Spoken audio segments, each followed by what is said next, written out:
народ всегда с тобой. Партия и мира свет живой. Разум народа, гордость народа, знамя земли трудовой. Разум народа, гордость народа, знамя земли трудовой.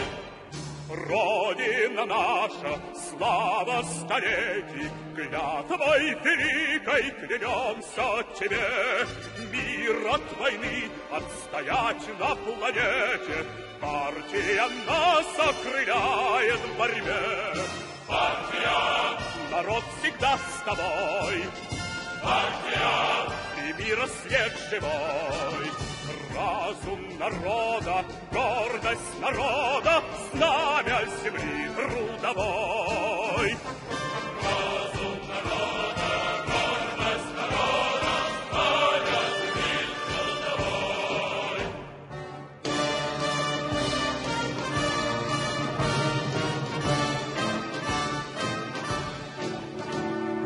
Пусть патриоты, пусть год от года дружба советских народов растет.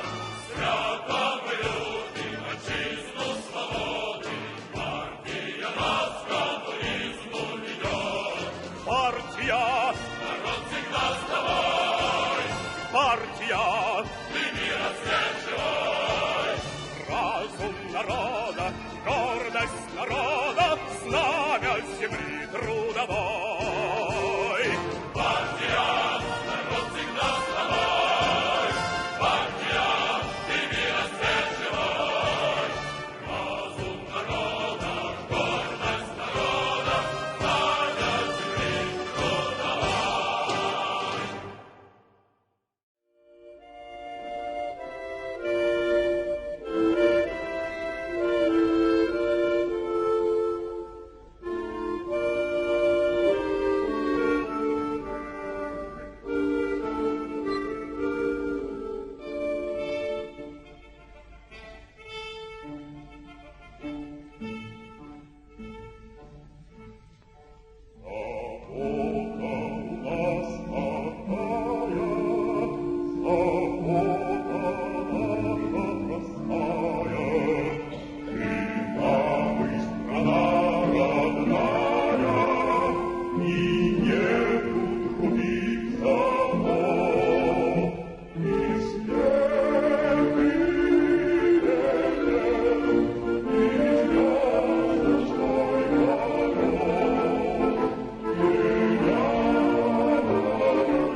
Oh, hello.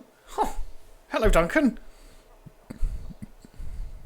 Oh, no. I think now everybody, boys and girls, don't think Duncan's got audio. Sorry, Duncan. That's fine. I did a funny voice and everything. I know you did. I know. Try now. Oh. There we go.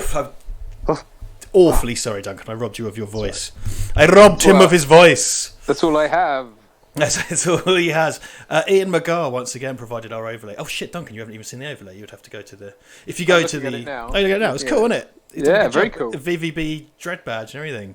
Oh, nice. So it's, nice work. Regular viewer Ian McGar, who's feeling a lot better. He did not have corona, it seems, and he's feeling a lot better now. So that's great. Very good. So yeah, we go hashtag Flaccid Skellington, which is the amalgam of our hashtags. That's where we're at. Yeah, Duncan. It's, Steve has put out that you're in the living room. You look well comfy, man. Sat on the sofa. I am. Oh, I'm loving it. I'm sat here. You can't see him, but Winston's right here as well. He's asleep next to me on the sofa. I've cleaned him. He's spruced, and he has. He's been outside and bestowed upon the lawn his seemingly the latest in his seemingly endless series of feculence. So he is hashtag all feculence, shat and pished and ready to go. Hashtag feculence. I don't know if I can. I can try and show you. Hang on. Oh, yeah, no, okay. I'm mounted. You're mounted. You're Alf tripod, right? That's there he is. You can't really see him because he's lying on this. Boy, handsome wee boy. Oh, look at him! He's conked the fuck out, isn't it? Yeah, he's gone. He's gone. Oh, Joe Mitchell's not joining us tonight. He's having a self-care day. But he got his poster. I don't. You saw that on Twitter, right? Don't worry, Joe. You chill out, man. Come and watch it back when you have the time, dude. You go look after yourself, please, please, please. No, don't come back. no, watch us. Richard doesn't speak for me, Joe. Oh god, that was just a random voice. Just a random voice. So, Flashtag Skellington, all the hashtag Skellingtons, Flashtag Skellingtons, feculence. Let's do it. If you're with Duncan, hashtag feculent Skellington. If you're with Richard, hashtag flaccid Skellington. Do it. Feculent flaccid Skellington. Some people are gonna amalgam. They're gonna have to. They're gonna go amalgam comics and do both. But do it. 96 people in the room. Welcome aboard. We're going to watch Dredd. 101. Going to watch Dredd. The 1995 Sylvester Stallone film. Ian, Duncan, I did put Ian on the list for a poster. You probably saw that when we reviewed because he's been doing things for us. Yeah, I don't have his address. It's not on the yes. It says C notes. But C notes, indeed. Yeah, no, I just wanted, because Ian just mentioned it, I just wanted to check. Yeah, would you not have, Ian, send me your address through DMs and we'll get you a poster because you have been doing things for us. So you're on our fucking list. Our scary list. I'm skissed. What's the light behind you, Richard? The source of that? It's a salt lamp. It creates kind of an ominous slamp. It makes this kind of ominous glow. Duncan's looking at me through a different camera, but can you see the orange lamp, Duncan? Yes, I can. The Yeah, ominous orange lamp. It creates quite a lot of heat as well. It's probably tremendously bad for the environment, but it is something enjoyed by hippies, so that's ironic. I'm currently quite blown out by the sunlight, but I think that's going to fade, and I've got other lights on, so hopefully won't go too dark. We're south facing. There's quite a large canopy of trees. No longer getting any sunlight. I love my brick, says Wincom Exchange. 107 people in the room. Whoa. So we were going against. I think really this was this was the battle of the Richard and the Duncan to some small degree, wasn't it? Because it was Dante's Peak versus Dredd. But that's not how. No. Oh no, but I mean that's not how we viewed it. But I think it was a bit like you get here, so you get because we both like Dredd and we both like Dante's Peak. So yeah, I mean I don't see this as me having lost, if that makes sense. Like I love Dredd. Like I'm not. I don't know, but yeah, I mean I guess if you're halfway. trying to make conversation. Again, fine to join in. This is great banter. Professor Moron says, Richard, that's a lava lamp that's like the lava lamp George Rockwell Schmidt has. No, I must stress this is a salt lamp. It's not the same as a lava lamp as the kind you've seen used by George Rockwell Schmidt. That's typically brine with a wax inner. This is just salt. Can't stress that enough. I didn't realise it was brine in. I believe so. I might be wrong. I could be wrong. I'm pretty sure it's brine in lava lamps. It's not something that I've ever taken much time to investigate.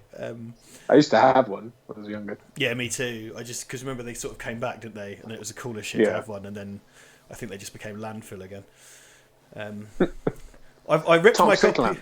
Yes, totally landfill. Ripped my Blu-ray of Dredd onto my hard drive specifically for this, and have a nice cup of tea in a Zarges Chris Weston mug. No sugar. If I remember correctly, tea is illegal in Mega City 1. Caffeine and sugar both illegal.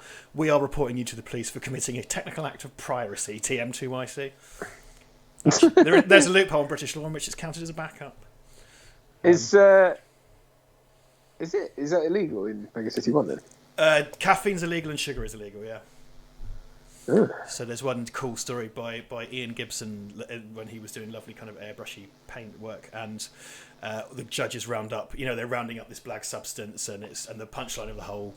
They round up this dangerous drug and they burn it, and the punchline of the strip is it's coffee, for example. And other things. They have synthicaf, which means synthetic caffeine. Very good. I'm going to try and avoid that, like having Dredd facts. Because I have too many, and it's just going to be me going like, the issues are called progs and whatever or not. I probably will inevitably do that, but I hope. I just dropped a little DM to Dylan Teague because we have a Dredd artist who subscribes and watches our stuff, and I just said, hey, we're going to do Dredd Thursday, and he said, cool. It's very nice. Good for you. Very nice of him to humour this idiot that just hounds him. God love him. No, it's good. But hopefully, it's sweet. It's nice that he replies. Oh, dude, it's insanely validating. Like, we met him a few years ago. Like, having him watching our shit is just insanely validating to me. I've talked about it many times. Oh, shut up now, because I'm always worried that he's just going to go like, I need to end this sycophantic kind of fawning relationship that Richard has with me. So, there you go. Fair enough. Quick minute review from me, since we just sat around shooting the shit. We watched the remake of Child's Play last night before we had done all of Netflix. And it was an interesting one. Have you seen that? No, I was quite warm to the idea, actually. I didn't actually get around to watching it yet because it's one of those things I'm just grossly taking for granted because it's there. But I was quite warm to it. I thought, yeah, okay, a sort of techie remake of Chucky. I'm all right with that. How was it?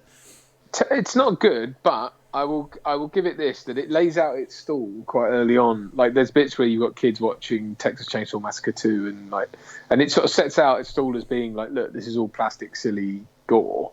And it's very gory and silly. But I think that's by design. I think it very much wants to keep its feet firmly in that kind of thing. So I thought, on that level, I kind of respected it. I thought it was good. It's not scary at all, but then I don't think it's actually meant to be. I think it's meant to be a sort of silly, It's very much in that thing because it's got its foot sort of. It's kind of 10 minutes in the future. It's like the Chucky doll is basically Alexa, but if they made it into a doll, and then it's things like you've got autonomous driving cars and stuff. So it's like, oh, okay.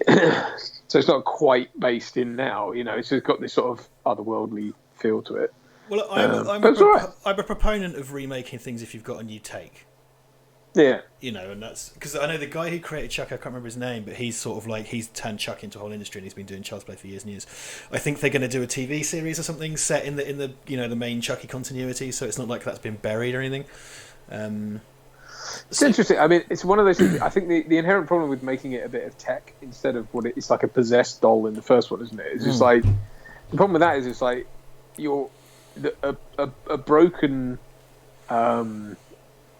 piece of tech is believable, or is at least plausible in that world, whereas a possessed doll isn't. So it's like when there's a possessed doll running around murdering people and you're going crazy and you're trying to plead with the police or whatever, like, it was Chucky, he did it, and they were like, yeah, whatever, man. And it's like, and this is like, my Chucky doll's malfunctioned and it's killed someone. It's like, that's plausible because, you know what I mean? So you should play that policeman. I see. Okay, I'll come immediately. That's a believable story. I'll get right on it. If you said it was possessed by a voodoo murderer, I wouldn't believe you. For example. Oh, we should start remaking things. I'm all about that. Oh no, James Harris. That's all right. James Harris has sent some PayPal. Are you monitoring the PayPal situation? I will do. Sorry. Thank you very much, James. We don't get the ready notifications like we do with Super Chats. So, I get them on my phone, but because I'm using my phone at the moment, I don't. But I will do it right now. I'm going to log in. Thank you so much, James. Anyway. I might get the email. Okay, I'm getting emails to my Gmail saying about things as well, so I can monitor. It wants to send a fucking text to my phone because, of course, it does. Okay, just checking if you sent a message, James. Kieran sent us £2 as well. Cheers, Kieran. He made a jungle track out of the film Dredd. Sent it to me some time ago, and I wanted to make a video out of it, but I haven't had the time. Cheers, man. Thank you for that. I haven't had the email about James, but thank you very much, James. As we say before, if you do a super chat, then YouTube keeps a third of it. If you are feeling generous and want to do a PayPal, we get to keep all of it, and we're deeply grateful for that. Indeed. But don't feel like you have to. And we realise it's been less than a week since the last one, but we were trying to get back on our sort of original footing, weren't we? I think was the idea. £20, James. Thank you so much. That's really kind. God bless. Really, really kind. And Kieran Swain has sent £2. £2 so 124 people in the room. 124 people in the room. Have a banana. Have a banana. I do sort of want to do something off of Netflix again sometime, just so anybody can watch it. That would be Who has nice. Netflix? Yeah, I know. You're never going to win that one, I suppose, are you? No.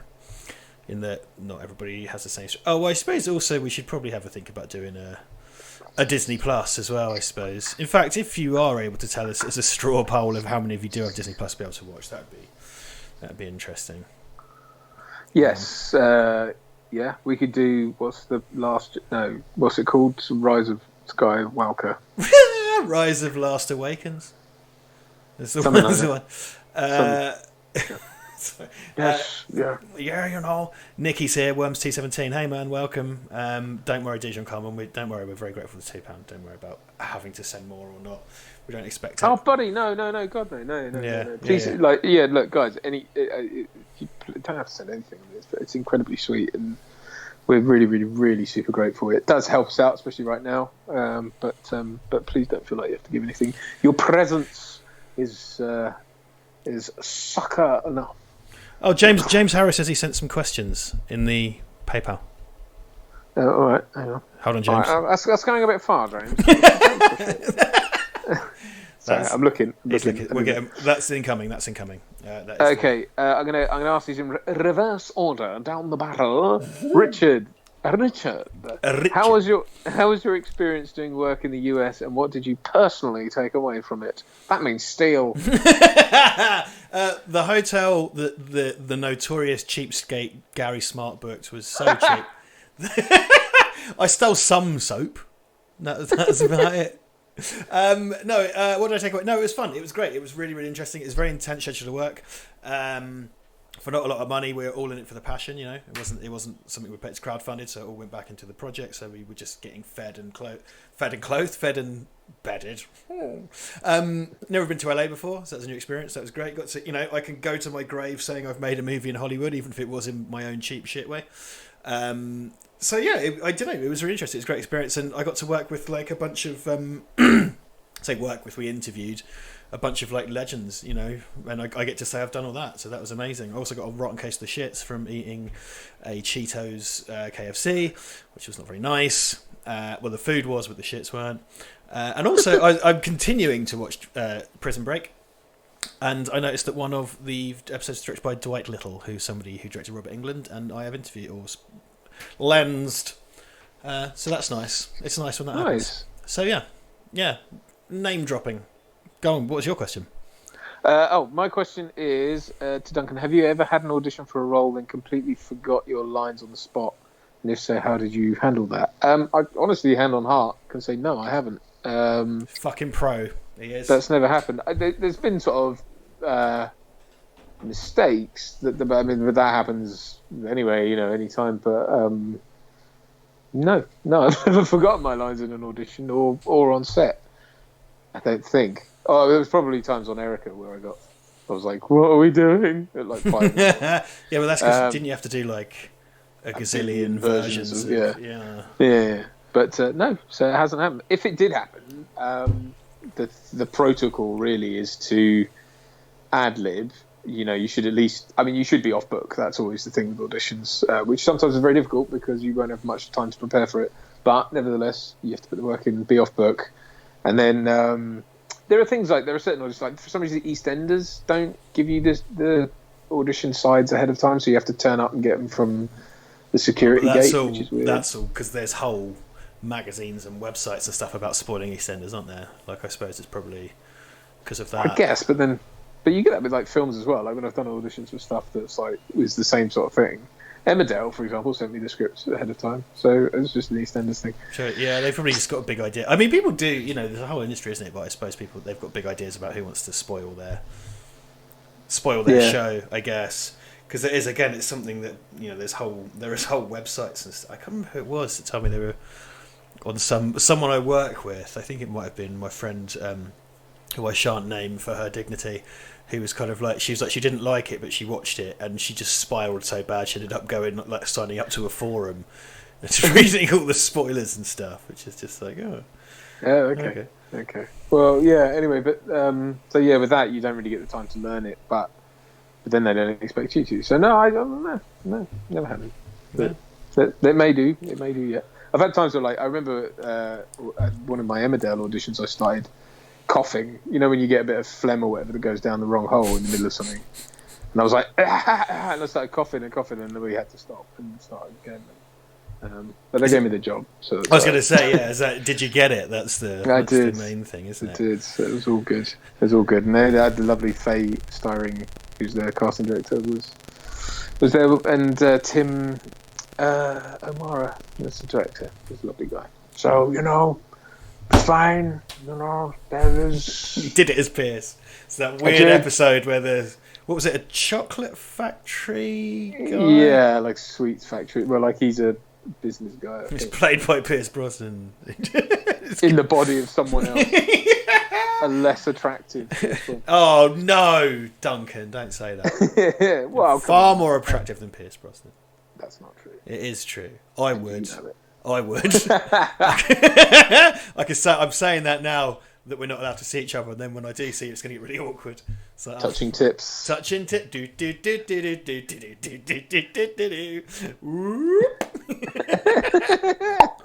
Duncan, what was the most uncomfortable costume you've ever had to wear, and how long did it take for wardrobe? Asks Steve Allen. And how long did it take for wardrobe? I don't know why I said it like that. Sorry, I wasn't doing it.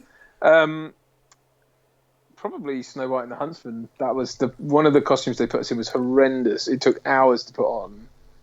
I've had like prosthetics, like Kenneth when I had a big head. That was very uncomfortable. But yeah, in terms of costume, probably Snow White. The first lot that we got put in because it was all like really solid armor and it was proper like Iron Man type eyelets just in like the thing. slits. Yeah, you couldn't see shit. The gloves, you had to put the gloves on, and then gauntlets and stuff went over that had so many straps on that they took forever to come off, and they would pinch your skin. And but the gloves had like points on them, like on the fingers. So if you needed a piss or anything, you couldn't use your hands. Oh, crumbs! So you had to like take everything off just to go for a piss. It was ridiculous. So probably that sucked. But yeah, I'm trying to think. No, otherwise, generally speaking, when I'm in a proper decent role, I'm either like a policeman or a lawyer or something. So it's just a case of putting a suit on or whatever. You know, it's not too bad. But there you go. The Wing Comic Exchange says he's touched PG tips. So there you go. Oh, Sean Danaher. Hey boys, poster came this week. Thank you, Richard. We'll be playing Hunt Down. It's Ace. Hope you both well. That's a $4.99 super chat. Thank you very much, Sean. Thank you very much. Thank you, Sean. I don't know what Hunt Down is, Sean. Else I probably would be keen to play Hunt Down. Tell me about it. I don't know what it is. I just want to talk about something that Andrew K has said. Stream not showing up in my subscription feed again. Dijon has said the same, even though they did the bell. That is interesting because I told everyone today, if you click on the bell and then select all, it should show you everything we're doing instead of just what YouTube has arbitrarily cherry picked for you. There's something going on with it, man. I just think it's. Yeah. YouTube's fucking us over, man. There's nothing else we could do, and everyone will go like, "Oh, you should sign up for this off-the-grid platform called Thinky Brain Video," and it's like no one's watching some random startup video sharing website. I'm sorry, we hate sucking Google's teat as much as you do, but it's just frustrating, isn't it? Because it's just like we're here, and all they have to do. We've got 3,500 subscribers, and they seem to serve it to a fraction of them. You know what I mean? The frustrating, yeah, and it's the ever shifting goalposts of YouTube. I think is the biggest problem. I think I do understand the bind they're in some sense because being a YouTuber seems to have become like a desired vocation now, and I suppose the problem is that. That not everyone can be, and not everyone, if everyone is, then no one is, kind of thing. And it's like I suppose they have to keep trying to make the bars higher so that.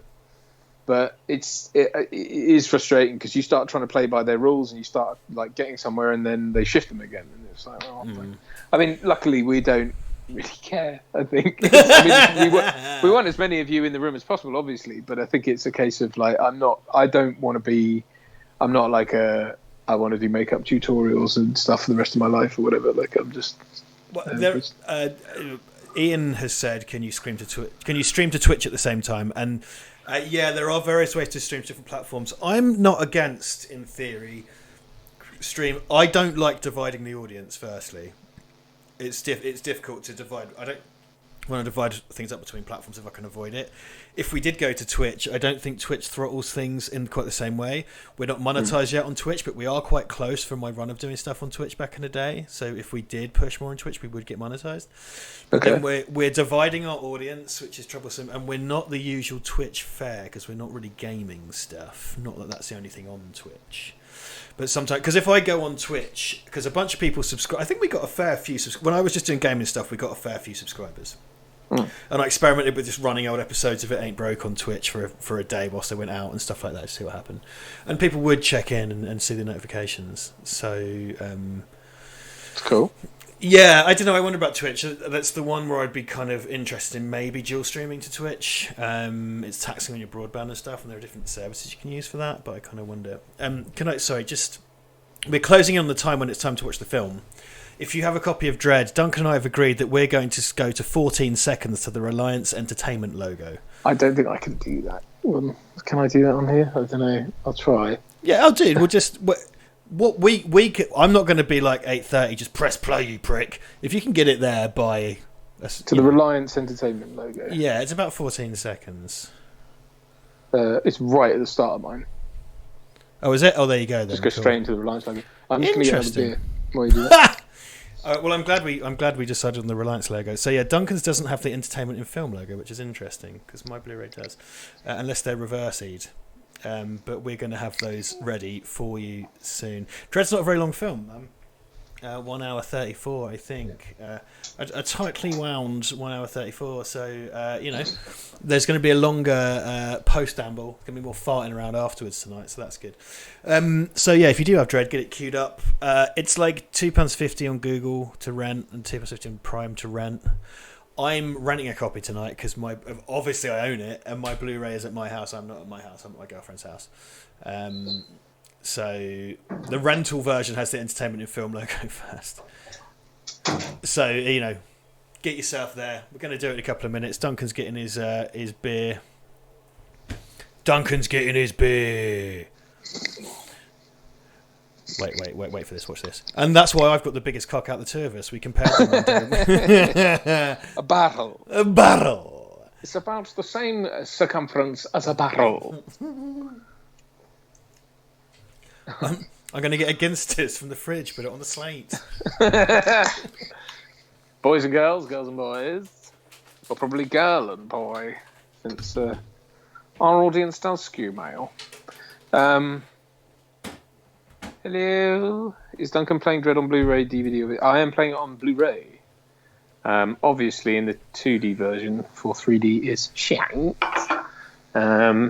But yes, I'm on the Blu-ray. The sort of stupidly made Blu-ray with the 3D and 2D versions on the same one. Yeah, that's the one. And that had very kind of wonky compressions. There's loads of artifacting on that Blu-ray, which is really annoying.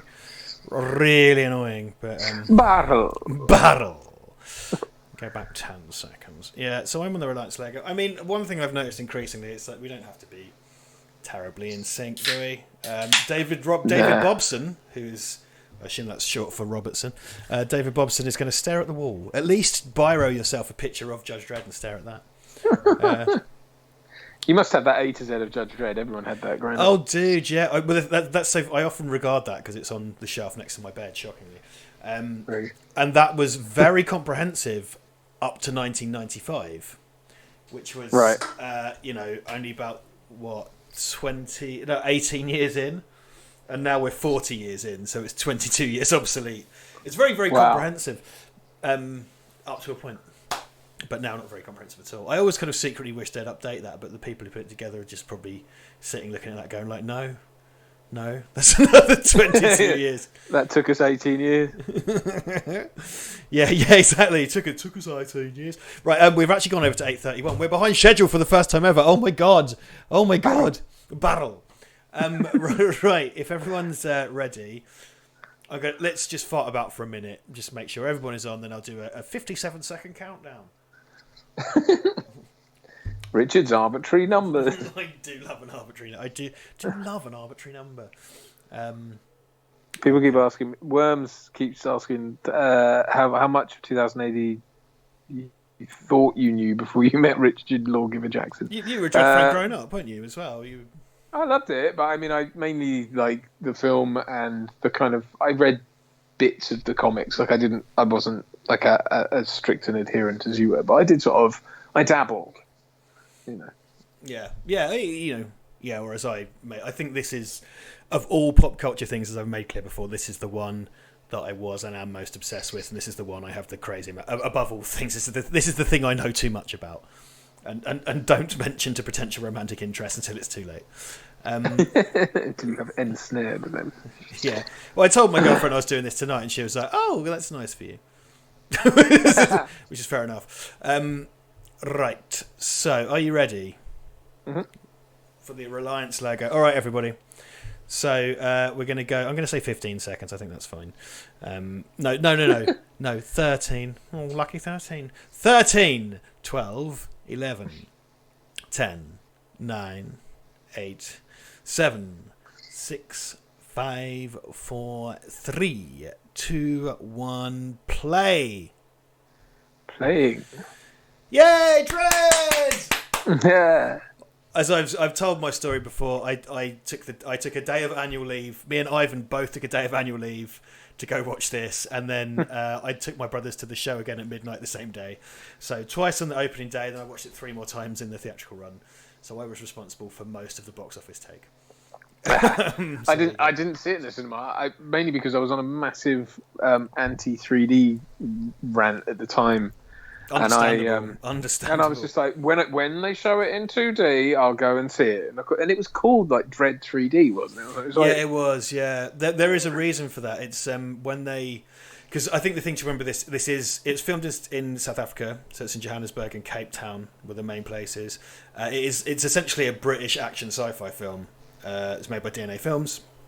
And when they shopped it around, it was at the time because they shopped it around. It came out to each other. They were shopping it around in kind of 2009, 2010, and it's after Avatar, and everything had to be in 3D. So they secured their financing on the basis that it had to be 3D, and that's why everywhere. Because I hated that felt so tacky to me.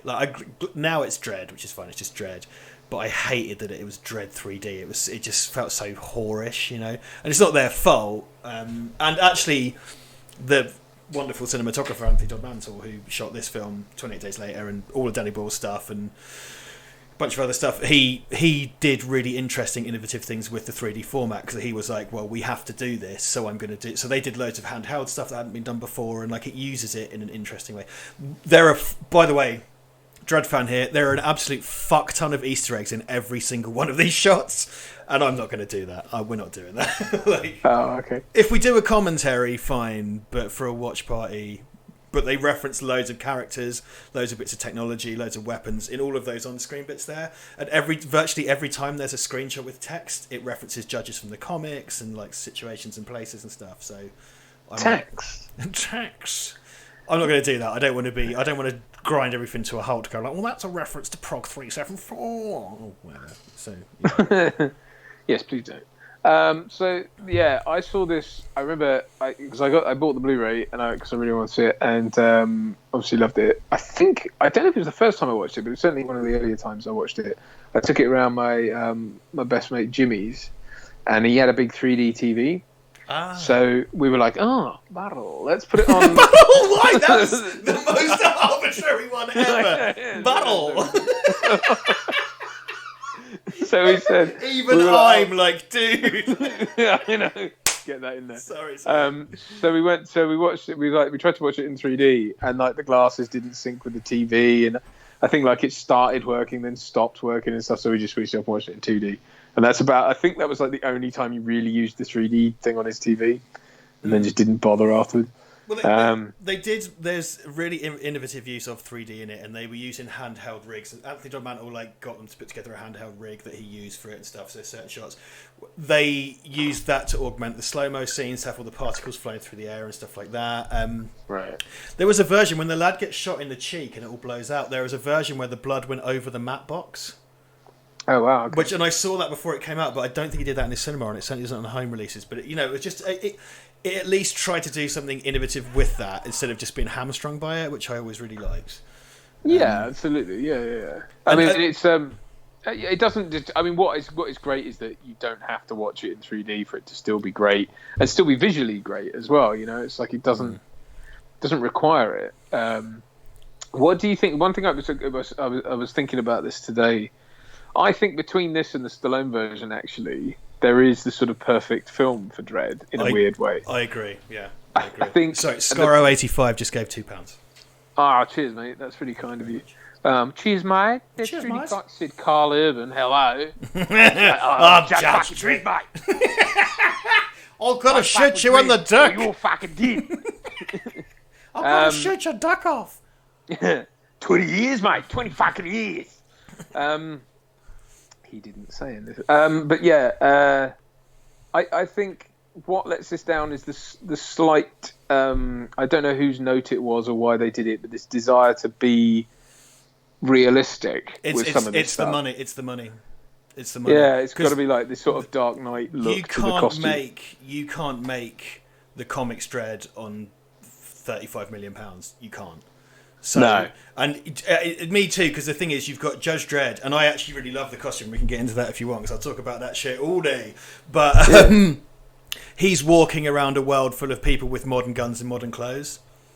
Yeah. And, there aren't really... if you want to make the pure Dredd world, it's flying cars and lasers and all that stuff. It's the money. They couldn't do that for the money, so they chose to do... And that's why he's stuck in one city block as well. Oh yeah, I mean, don't get me wrong. All that stuff I totally accept, and I think it gets the feel of it right, I think, but it's the problem I have with it is like this doesn't really fall into that trap. I think this just about skirts the line. Certainly, the Stallone version got it completely wrong as far as like Dredd's not a hero, is he? I mean, that always and that's what that film gets wrong. Like Dredd's a protagonist, but he's not a hero. And Carl Urban he talks about this scene and he puts it very well. It's like on one hand, Dredd is like the fascist monster, but on the other hand, and he specifically viewed it like a 9/11 first responder, and you see it in this scene when everyone's fleeing a place, Dredd goes into it. Right? Yeah. So that, and I remember there's an episode, I think it's called The Night Shift. It's the Ron Smith, John Magden one from the 80s, and it's like Dredd literally saves a baby, you know. Right. But he's like, do you remember that one time he blew up Russia and killed 1 billion people? Like, you know, like because he's a villain, like he's a bad guy, and that's why it's interesting because you're going with a character that exists in the grey. Yeah, you know, it's not like because like Rorschach in Watchmen is a great example of the kind of let's examine Mr. A, let's look at the crazy objectivist black and white thing like the Punisher, whereas Dredd exists in this kind of world of grey, and yeah, he's a bastard. You're not really supposed to sympathise with him. Well, and he's sort of like this ridiculous arm of the law that's already like this blunt instrument that doesn't.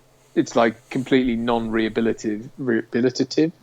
It's like just punishment. That's all it is. It's punish. And it's like, and I mean, he's non-effective either. Like the whole thing of like at the end of this, he kills Mama, and it's like, but then the whole reason she rose up and took over was there was a power vacuum and there was a.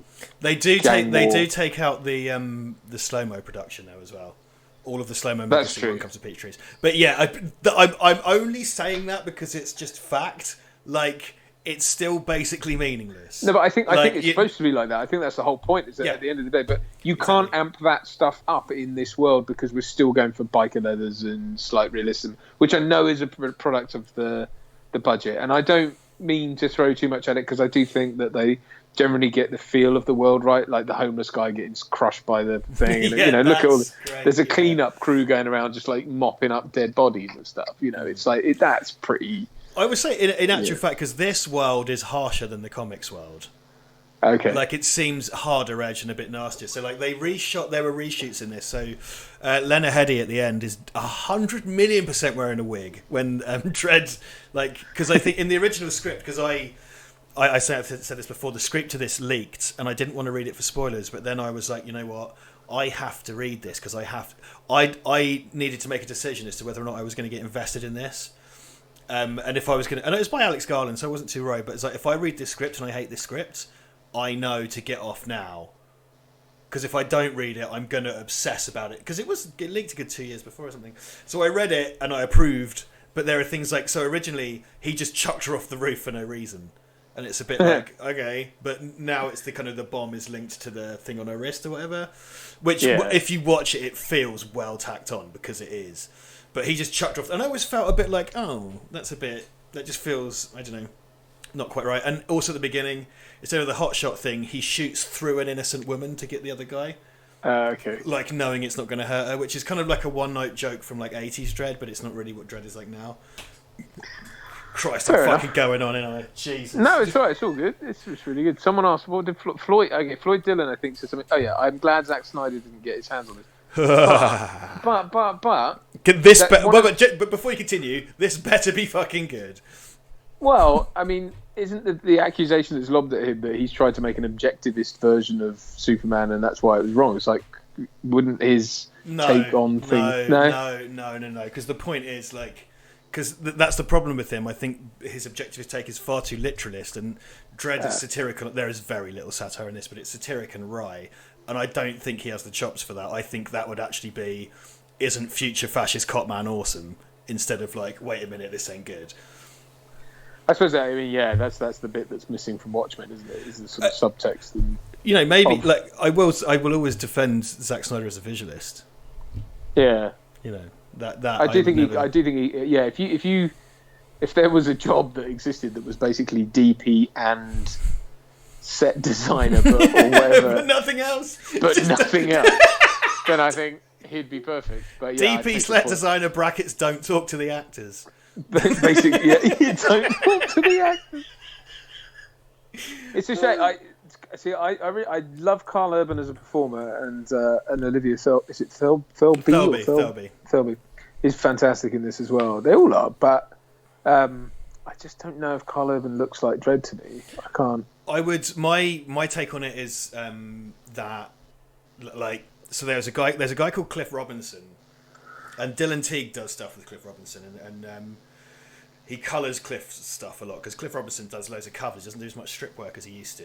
I'm going somewhere with this, and obviously there are loads of different takes on how Dredd looks, and Cliff Robinson's Dredd, he loves to show, and Cliff Robinson, by the way, Brian Bolland is put on his pedestal because he's an amazing artist, but I always think that Cliff Robinson never got picked up by the Americans and stuff in the same way, so he never got kind of the credit, and Cliff Robinson is an incredible artist, like the penmanship and the layouts and the anatomy that he's capable of, and just his comprehension of objects and their weight and their shape and stuff. Amazing artist. He always does Dredd as a wiry, skinny dude, and his height, he makes Dredd look about 6 foot. You know, not like a 6'8" beast or whatever. And he often shows him with enemies looking bigger. And as soon as I saw they did a photo shoot, I think for Empire magazine. I never buy Empire magazine apart from that one, which I've still got. As soon as I saw Carl Urban's Dredd, I was like, that's Cliff Robinson's Dredd. That's Cliff Robinson Dredd. And I was like, cool, I'm alright with it. Because he doesn't, I get what you mean. He doesn't have you want that huge chin. Yeah. And he does not have that. Yeah. Like, he does not have that at all. Yeah, I mean, I suppose, yeah, I that's true. I don't know though. I mean, I like I say, it doesn't. He does it really well. The world sells it. You know what I mean? It's one of those things. For some reason, this has so much goodwill behind it. I think because it's not a big glossy Hollywood production. I think that's inherently sort of what Dredd is, right? It's like it needs to have that outsider's view. Yeah, I think which is arguably why Hollywood didn't get it right. Yeah, I mean it shouldn't be. Yeah, exactly. It is this kind of grotty outside thing. It shouldn't be the big glossy production. That misses the fact that exists misses the point of the character. Yeah. There's a book called The Making of Judge Dredd, which I think you had as well. Yeah. That's I've talked about this before. It's such interesting reading because like Stephen E. D'Souza, bless him, like it's like I read this and I was like, wait a minute, we're going to end up making a fascist movie, and it's like, yes. I know! Like, that's the point. Like, Starship Troopers gets it. Starship Troopers makes the overtly fascist movie, ironically, and that's why it's, that's why it's clever. And that's what you could have done with Big Hollywood Dredd, but it's kind of like, well, no. And like Stephen D'Souza, there's a bit where Judge Fargo goes, the badge of justice stands for freedom and democracy. And it's like, no, it doesn't. That's like Spider-Man going, my costume stands for ocelots. It's like, no, that's not. So they put in the bit he put that bit in the Dredd 95 film that shouldn't be there at all. And right. Like, we all love Stephen E. D'Souza, man. He's written some of our favourite shit. Like, for sure.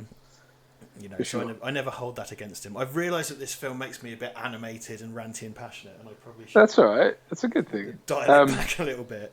That was a good representation of what bodies would look like when they fell to the ground from a great height, which often doesn't happen.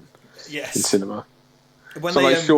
Sean Bean in Goldeneye just breaks his leg horribly, but fell several stories onto his back. I don't think he'd still be. He has to survive, so the dish can fall on it. I love that when Trevelyan falls, and how he's like kind of still alive, groaning in the bottom. I just want him to go. Ow! There's a sound when he hits the ground. He goes, oof! Like that when it's like. It's not like he got up off the sofa. It's like he just fell to his death. There's no way he'd be alive after that. You remember when Bill Nye gets bitten in Shaun of the Dead, and he goes, I just need to run it under a cold tap. That's great. I love the understatement in Sean Bean going, oof. It's like, that'll knock the wind out of you, mate. That'll knock the wind right out of you. I mean, it sort of works because it still looks really brutal because his leg just snaps and flies. It's horrible, but. Still, I mean, it's just like he's dead. We get it. He's fucking dead. But it's like it's just this bloody heap on the floor. Well, it's like this guy's about to get smushed. Well, no, it's not. It's later. But wait a minute. Yeah. Oh, this was there was the university at Johannesburg. There's a police station in Cape Town. There's a civic centre in Cape Town, and the thing is with this movie, like they did principal photography, and then like nearly every shot, like they're all like most of these signs are added digitally. They extend the inside of the building. So there's tons and tons and tons and tons of digital signs and set extensions that they did. So like this has so many VFX in it, this movie, like, and everything that kind of looks like it does. So they create this really vast inner thing where in actual fact it's, you know, the building that's quite nondescript, and it's nice that they went for a kind of brutalist thing. You know, there's a lot of concrete in it, and everything. Yeah, it reminds me of where I went to university, actually. The Norwich UEA. Yeah. It's the Avengers headquarters now, though, isn't it? Yes, the Sainsbury's Centre is Avengers HQ. Yeah, the Sainsbury's Centre. I mean, why? Why did you come all that way? Like to do the whole production there? And they extend that a lot with Matt. I said that guy's brain smashed out. Like it's like what you're going back to your point earlier. It just they look like people that fell a very long distance. Like, yeah, big time. I love it. He just like checks his dentals or whatever, and his helmet goes up really high, doesn't it? Yeah, the helmet. It's really it really bothers me because I used to draw Dredd all the time. People handle it different ways. You shouldn't see the nose under the tip of the visor, and there's one bit in particular in this. You know when he stun bullets the two kids. Like he goes down like this, and the helmet just goes like. And Judge Kaplan, so the four bad judges, Judge Kaplan's kind of the short lady judge. The helmet is like, it looks like, you know when you see someone wearing like a tiny top hat clipped to their hair. It's got this tiny helmet. Yeah. And I remember like there was pictures of this taken from a certain angle, and everyone was going like, ha ha, the helmets are too big, ha ha ha ha. It looks like dark helmet, ha ha ha. Nah, mate, helmet's too small. Helmet's too small. It's weird. It does change though a lot as well. It's really odd. I don't know why, but the funny thing is, it's like the helmet is the most comic accurate thing on the costume. Well, but I would say the only things that change from the comic, the chain is missing. There's body armor, and they shrunk the shoulder pads. The rest is exactly the same. It's even green. Yeah, but that's enough to. But that's sort of enough to make it. For me, it's like. The problem is, again, because it exists in a world... Don't get me wrong, this works cohesively, but I think for me, a Dredd film wants to be... the thing I like about the Stallone one is when you see him from afar, there's that one shot, you know, when he grenades the guy's car and stuff, there's a really wide shot of him standing on the street, and he looks, because he's got the big gold stupid shoulders, he's got the giant eagle. But that's the thing though, isn't it? Like, that film... Firstly, if you see him from afar, and secondly, that film has him looking ridiculous, but in no way realizes that. No, it plays it dead straight, and either you go the ridiculous route or you go the kind of tactical route. Adrian Mendoza just gave $5. He says, "Here is some Trump cash." Duncan, have you seen the YouTube video of Pierce Brosnan watching Goldeneye and talking about the film? No, we've both watched sections, haven't we, of the Goldeneye? No, I watched the whole thing live, pretty much. Oh, did you? Oh, sorry. Yes, people have asked me that 1,000,000 times, and like every stream this comes up. Yes, I would love to put this to bed, but it won't be. I have watched that. Well, put it to bed long form because he gave you $5. Yeah, no, I will. I did. I watched it pretty much live, and enjoyed it very much. It was lots of very good anecdotes in there, and you know that it is, you know, that Robbie Coltrane, first day shooting, you know. Blah, blah, blah, blah. Anyway, it was good. I enjoyed it, and that's the end of that chapter. The Varden's talking about Judge Tempest, which is sort of a deep cut to an Al Ewing story. But I like Judge Tempest, and I don't get to talk about it enough. So thank you, the Varden. You validated me. You are right. Like I mean, because a lot of I just want to say this now, and I will go into detail if anybody wants me to. I hate it when people say the Stallone costume is more accurate to the comic than the Karl Urban costume. It isn't. And I'm talking that's not me pissing on your chips at all. No, not at all. No. But I will talk to you about it in forensic detail if anybody wants me. I won't tonight. I'm not now, but I'm happy to. I don't think I didn't mean it was like more comic accurate necessarily. I suppose what I mean is like it's just it has that big ridiculous. When I think of Dredd, it's the big giant shoulders. Oh, dude, guy. and it should be. it should be like, because as you and I often talk about, the silhouette to Stallone Dredd is better. I would say it's just when you get into the details, because they made the shoulder pads tactical. There's a comic artist who goes by the name Jock, who's very well loved in America and stuff now, but he was a 2000 AD guy, and he came on and did loads of design work for this film, and they made so there's a book out that I've got. My copy's signed by Judge Dredd co-creator John Wagner, because I match him at Comic-Con. They made a storyboard comic, so it's the entire screenplay made into a kind of comic by Jock, who'd done loads of Dredd stuff, and he did loads of input on the designs, and there are loads of versions. I think one of the things they were clearly worried about is because they wanted it to make it look more tactical, so the Dredd costume or uniform in the comic book thing is like this super duper tactical one, whereas the one we ended up with is more kind of comics-ish. They even did a version where the red trim on his helmet is grey. Oh. Fuck you! How dare you! It's red. Adrian says, "My bad. No, not at all. I wasn't having a go, Adrian. I was just pointing out lots of people." So yeah, Adrian, that did come up a lot, man. There's nothing personal, No, not at all, not at all. And hey, look, if you want to know, then you've every right to ask. And you're a long time, commenter for ages. That image on screen right now is the GIF we get when people subscribe to the channel. Sorry. Oh, of course, yes.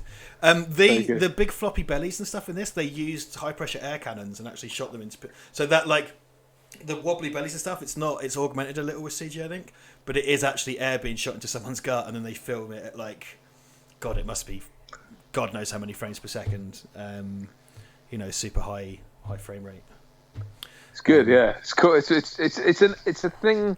It's it's an interesting thing to put in a Dredd film, really, isn't it? Because it's not like any of that has any kind of grounding in any Dredd-related material up to this point. It's it's a good. That's the thing. So I think if it didn't have slow mo in it, it would be to be fair, Anderson has psychic powers, yeah. But if it didn't have like slow mo in it, it'd be that bit less, because it does need to be sci-fi.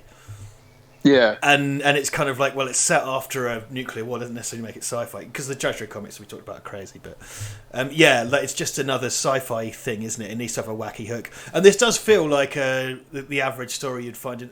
What I do like about this is it feels like a story you would find in 2000 AD, like a 6-part Dredd story about the wacky new drug or whatever, Right. It slots in. I would say that about this as well. It doesn't rule out all the wackiness, it just kind of can't show it because they don't have the money. You know what I mean? Like, the world seems to be a lot more grounded, but it doesn't rule out that. It's just like they go straight into the block and that's it, because you can't have, chimps flying spaceships and stuff like that and all the crazy Dredd stuff. I tell you what, Judge Dredd has become in terms of cinematic. It's sort of cinematic.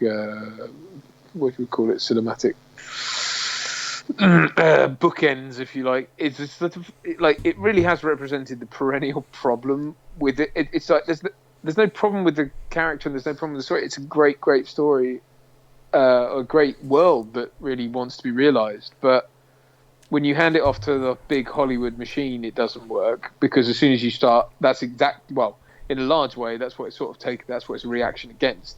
And they don't get it, and they do Stallone and all that stuff. And then when you try and make it kind of true to itself, it can't attract enough budget to actually make it what it kind of needs to be. Yeah, no one's going to pay for that, are they? That's the thing. I mean, which is kind of great. It's kind of what makes it this kind of perennial underdog, is that no one's ever going to pay for it. Mr. HEC 381991 says, is the slow-mo Justin Bieber myth even true? Do you know what we're referring to there when we say that? Yeah, they slowed down a version of his song and drew inspiration. I mean, it sounds very much like it. So that is true, as far as I'm aware, that this soundtrack's by Paul Leonard Morgan, and that is true as far as I'm aware, and they didn't use Justin Bieber for the film. They made a sound alike and then slowed it down. So as far as I'm aware, that is true, yes. Also, Domhnall Gleeson's character, Mama was supposed to be kind of a matriarch, so she was supposed to be like a 70-year-old, like, fat old lady, which is very Dreddian. Like, she was meant to be a grandma, was the idea. Which I like Lena Headey, and she's really great in this, but I kind of like the wacky cartoonish grandma thing. Domhnall Gleeson's character was also meant to be middle-aged, and you see that they take his eyes out and give him those eyes. It's probably a budgetary thing.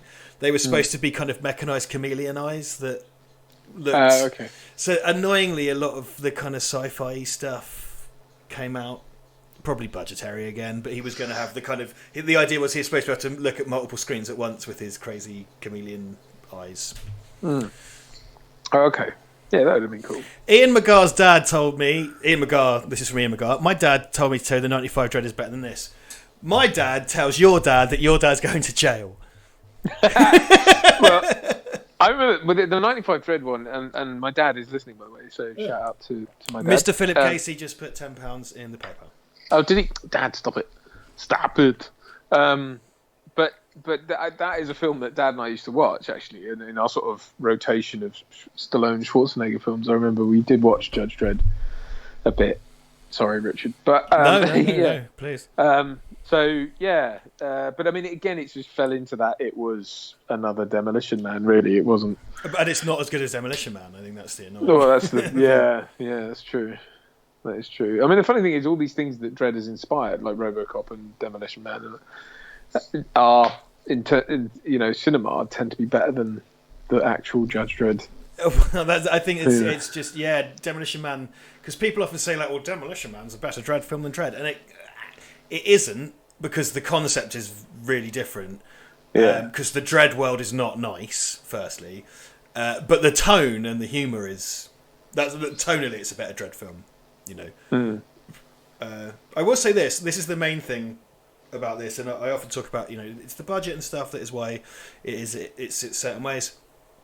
The most important thing of all about this film, and it is the most important thing, is that Dredd is Dredd. And okay, the world might not be exactly as you know it, but Dredd is Dredd. The character is the character almost faultlessly. Like I it's not necessarily how I would do the voice. Imagine me doing that, playing Dredd. But it's not how I would necessarily do that, have that voice done. But like Dredd is Dredd. He behaves like Dredd. Whereas a Stallone Dredd, it's about some guy that loses his job and his temper. Yes, and that's the thing, because he plays Dredd, and that Dredd is written as having an ego. Yeah. And Judge Dredd has very little ego. Ivan's got a great. Ivan's got a great way of putting it. Ivan's like sentence long encapsulation of Dredd is that Dredd is always right, and it's not an ego thing. He's just right. And it is true. If you read Dredd comics, Dredd is always right, and it's not ego. I am the law, right? Well, exactly. Yeah, I am the law, and people mistake that for an ego thing, because when Stallone comes out and goes like, "I am the law," it's got this kind of, and they tried to make that like this kind of Greek tragedy thing, and they had all these highfalutin ideas. It's just like, no, man, that's a dude in a codpiece. Like, what are you talking about? Well, yeah, and it's, again, if you fail to grasp... I mean, this is what it's always astounding to me, the when something is so overtly written a certain way, and it's like, these people don't get it. Or do they get it and choose not to put it on screen? I mean, I guess that's what it is, isn't it? I don't know. I don't know what it is, but... it's a frustration for me, because I do think... And I don't know how you feel about this, but I just feel like that somewhere out there's the perfect Dredd movie that I just think you just... And again, the frustration with this is like... everyone knows that this is a very beloved film, but they will go like, yeah, but it didn't really make any money at the box office. It's like, that's because you fucked up the release. Yeah. And that's so painfully obvious. It's like, well, just fucking do it properly again, and you probably make a ton of money. Like, this is the thing, and the thing is as well, it did well enough on home video. It did well enough. It did kind of like almost sequel numbers on home video. And I think this is the thing. So I don't support a football team. Judge Dredd is my football. And it's rare that you have an event that you have to get. If you're a Marvel fan, there's regular, even before the movies come, there's regular stuff for you to rally around. When you're a Dredd fan, it's like every couple of years there's a game or someone releases a fucking towel. There's not much. So like, I was going to say, as a Bond fan, you kind of have to wait now, because it's fucking. Well, for you guys, like Bond fans, I feel like that's sort of like waiting maybe for you have to wait for the Olympics or something. It's gotten like that. It used to be every 2 years. Well, it was supposed to be every 2 years, but no, not anymore. It's now it's going to be 5 years since the last one, which is crazy. If they release it in November, which they might not. Well, yeah, I suppose that's beyond. That's beyond anyone's kind of. Well, that was a thing that we did a video about at the start of this madness, wasn't it? It is indeed. But yeah, Anyway, sorry. So no, it's fine. There's not a much for you to rally around, and I sort of got behind this. I read this because I did feel like someone was having my baby, so I had to get a blood test done. Like I read the script to make sure that everything was all right with the baby, and we were going to be good parents and stuff. Whatever. Followed it. I enjoyed the script. I enjoyed all the creative team behind it. I followed it, and I remember even sitting. I was on the 2000 AD forums like all the time. And I remember the opening weekend waiting for it to come out, and I remember it got screened at Comic-Con, and the buzz was high. People were like, "Oh my god, it's this great old school action movie. It's a great version of Dredd." Totally hyped. Came out in the UK. It had for an 18 rated British movie in the UK, it did really, really well. So it was like, oh great. International release, it just kind of went pfft, and it was so sad. But, and I've come around to this point very slowly, the fact is nobody saw it, but everyone that saw it loved it. And I would rather have and I've got both. I would rather have the low budget movie that nobody watches and everybody loved than the kind of high budget movie that everybody knows about, didn't necessarily all watch, and everybody thinks is kind of a bit shit. Well, we have those both now, and I agree. I'd rather have this every day, all day. Every day. The first 15 minutes of Judge Dredd, I enjoy for the just pure aesthetic of it. Yeah, well, they do Judge Dredd for the first 15 minutes, don't they? Yeah, kind of. They sort of make a Judge Dredd film. Yeah. But no, this is, I agree, 100%. And it's funny, like it's one of those as well. Like the costume is one that's like when it's photographed a certain way, it does look very sort of comic accurate to me.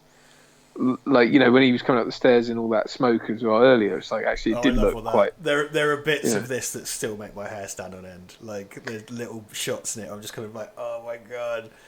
Because the promo of him was very much like in the dark, wasn't it? Where you could see the cross on the helmet, and it was like the red was really like popped and everything. And that was really like, okay, yeah, I get where they're going with this. It's cool. It was really, really cool. I think this. I do like that. I can't remember the guy's name. Was it Paul Glennon or something?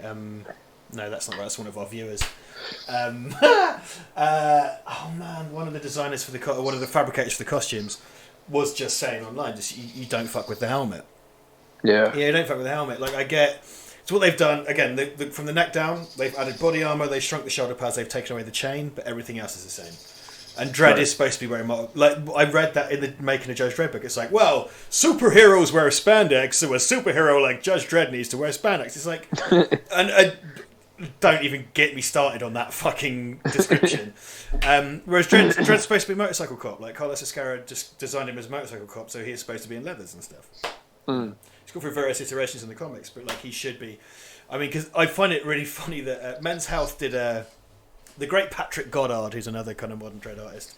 He illustrated a Dredd workout for Men's Health, and it was like Dredd doing all these different exercises that Carl Urban supposedly did for this movie. Well, I'm sure he did. Carl Urban got in mad good beefy shape for this movie, and he's like a Hollywood actor, so he's already in mad good beefy shape. But he's like, oh, I wanted to be a beast for this film, and it's like, here you go, Carl. Enjoy your massive body armor that shows absolutely nothing. Because, like, supposedly underneath that, he's tonk as fuck, but he's wearing like a massive bodysuit, so you wouldn't know. Yeah, I don't know why you would bother with. Well, I will say this for Carl Urban. Carl Urban read 2000 AD as a young'un in. It's a good thing about Carl Urban, man. Like when you hear him talk about this character, he references like good deep cuts, and it's like, yeah, man, fucking knows. Like, yes, like proper, like, yeah, and stuff you wouldn't. Not obvious stuff either. He talks about like some of the Garth Ennis stuff that isn't well loved, but like he talks about deep cuts. I'm saying deep cuts. Fair play to him. No, it's good. That's great. I mean, that's one of those characters where I'd love to play it, but like you kind of you need the look. I mean, that's all. I would just say, like, I think Carl Urban's perfect, bar he just doesn't have the chin for it. I suppose that's the problem. It's like I'd almost rather he had a prosthetic chin or something. I have my Cliff Robinson defense, but yeah, I'm not. You're right. Yeah, there is the Clancy Brown, man. I said it so many times. Oh, I said that about Clancy Brown, and then Angelo tagged Duncan Jones on it, and Duncan Jones replied, "Oh, Thank you very much. Duncan Jones, by the way, was offered this, and he liked the script, but he didn't want to do this script. He had his own ideas about how he would do it, so he didn't do it. So, cause he's still supposedly doing the long gestating Rogue Trooper film, which, let's face it, isn't going to happen. Yeah, there are certain things that just you're like, this is taking forever for a reason, unfortunately. But and then quite often when they do happen, they're awful, and they've taken like 15 years to get made or whatever. And you're like, maybe not. Steve Allen said, because James Remar, and he's the guy that Judge Dredd shoots at the start of the 1995 Dredd film. Like, James Remar has a tiny part and just dies. Steve Allen has said, I once asked one of the 2008 artists who'd he'd have picked to play Dredd, and he said James Remar. Steve, who did you ask, if you don't mind saying? So I'd be not a bad pick. Yeah, not a bad pick. Not a bad pick. He's got a chin on him. He's got a chin on him. You don't agree, but I still think Ron Perlman in his heyday. No, I don't get that. Everybody says that. Dijon Perlman says that. He's too rough and gruff. He's not. Yeah, I don't get it. No, I don't agree. No, Ron Perlman's not. No. He is, and he's got and his chin. He has a chin. He doesn't have the chin. He's got a chin. I don't agree. No, I don't buy it. He looks too much like he's too rough, man. He's not. He needs to be cleaner cut and squarer. I don't buy it. He's too rough, man. I buy him as kind of like rough, kind of. It is his part in bloody Alien Resurrection that sort of colours my impression of him, and Hellboy as well. Yeah, but he's done other things since where it's like he's more of like there's a film I watched which was like a contract killer or something, and he was really good in that.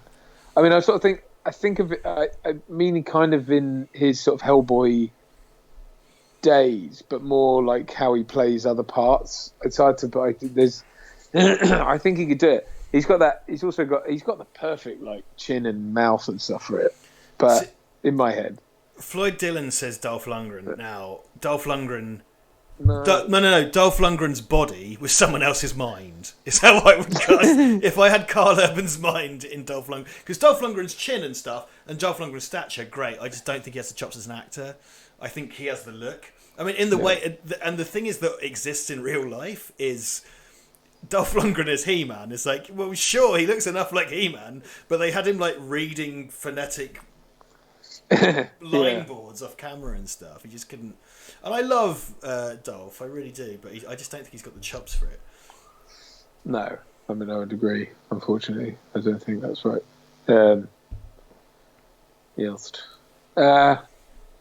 Yeah, well, I'm sticking with Ron Perlman.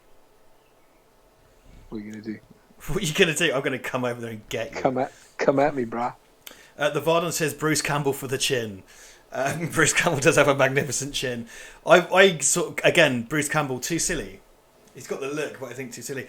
I did once see a great Photoshop of Bruce Campbell as Superman. Which I'm sort of like, as a wacky Elseworlds Superman, I would be well up for Bruce Campbell as kind of comedy Superman. Ben Affleck, I think, would be an okay pick, but I don't think he's not the right choice. Just in terms of his personality, I don't think it's the right fit. If Batman had never happened, I'd have told you to fuck off for that. But after Batman, it was like, oh, he's a good Batman. He's just in the wrong movie. You know? Yeah, I don't think it's the right choice, but I think in terms of he could pull off the look, and I do think he's a good enough actor. I don't think he jives just as a sort of personality and a kind of energy with it. It's hard. It's a difficult one. I think I think Carl Urban's a great choice. I think, though, I would still want to go. I don't know. And part of me would want to go unknown in a way. If you could find the perfect actor who no one really knew, wouldn't that be better to shove him under? Because that is the point, isn't it? That sort of not really. It's the graffiti there, Chopper, is a reference to Marlon Chopper Shakespeare, the Midnight Surfer. I think. Sorry, because Carl Urban at this point, he'd done Lord of the Rings and he'd done like the Xena TV show, and he was Bones in Star Trek, of course. Yeah. Something that again he knew the character and was really great. Like his interpretation of DeForest Kelly, I think, is wonderful because it's something he did with a lot of appreciation for the character.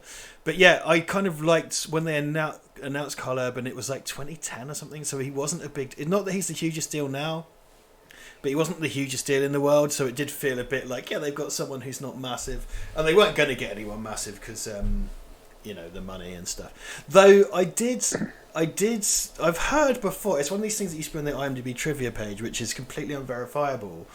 But I've heard that Michael Biehn auditioned for Dredd, which I've never seen anywhere else. Which I would be totally up for. I'd like to see his approach. He's like, they've gone for younger Dredd here, but if you did older Dredd, but I've seen that written, but it's like, where is the proof for that? Because I've seen that nowhere. Well, that's one of those. Does it matter if it's true now? Yeah, I know. It's just because it's someone I love. Like, I just like to see his approach. Yeah. Oh, Steve Allen has confirmed it as Alex Ronald, who said James Remar should be Dredd. I fucking love Alex Ronald. Sorry, I will stop about this in a minute. Alex Ronald went away and is back doing covers, as Steve Allen's already pointed out. Alex Ronald's work is amazing. I love him. Yeah. Captain Meets Adventure says Gerard Butler for Judge Dredd, to which Richard Jackson says no. How about no? He's like the only... Like, I have a real bad thing for just arbitrarily backing anyone Scottish, but Gerard Butler's where I draw the line. It's just like, no, absolutely not. Absolutely not. Do you know what? I've sort of... I've realised I've just engaged in it, but I do have a kind of loathing for this game of fantasy casting in a way, because it's like, it's never that, knowing what goes into the casting process and knowing what, it's kind of, music does tend to, not in this case, I don't think, because I do think we've been sort of slightly considered with who we're talking about here, but what a lot of people, it's usually James Bond, right? But what it just descends kind of into what is haunts naming you, isn't famous it? actors. Yeah. Yes, it haunts me. But it's that thing of it just descends into, well, I think, and you just name British actors, and it's like you don't, like, that's got nothing to, that isn't what casting is about. It's like, casting is a very different thing, and you really have to get a sense of someone's kind of energy. I think. Don't get me wrong, actors can change and actors can portray different people, but you still need to be in the right ballpark. It's more of a kind of, well, the Bond ones, you have to be on the spectrum, but the Bond thing is frustrating. Cause you have to be on a spectrum of. Yeah, go on. Sorry, yeah, we had a little bit of internet interference there. The Bond thing is like, well, who's a human man right now? Because it seems to be like, who's a human man that's had a film? Seems to be like, well, why not X? Because it's whoever's like. I always find it really interesting when. Because I'm not against an American playing Bond if they can do the, if you can do British well, fine.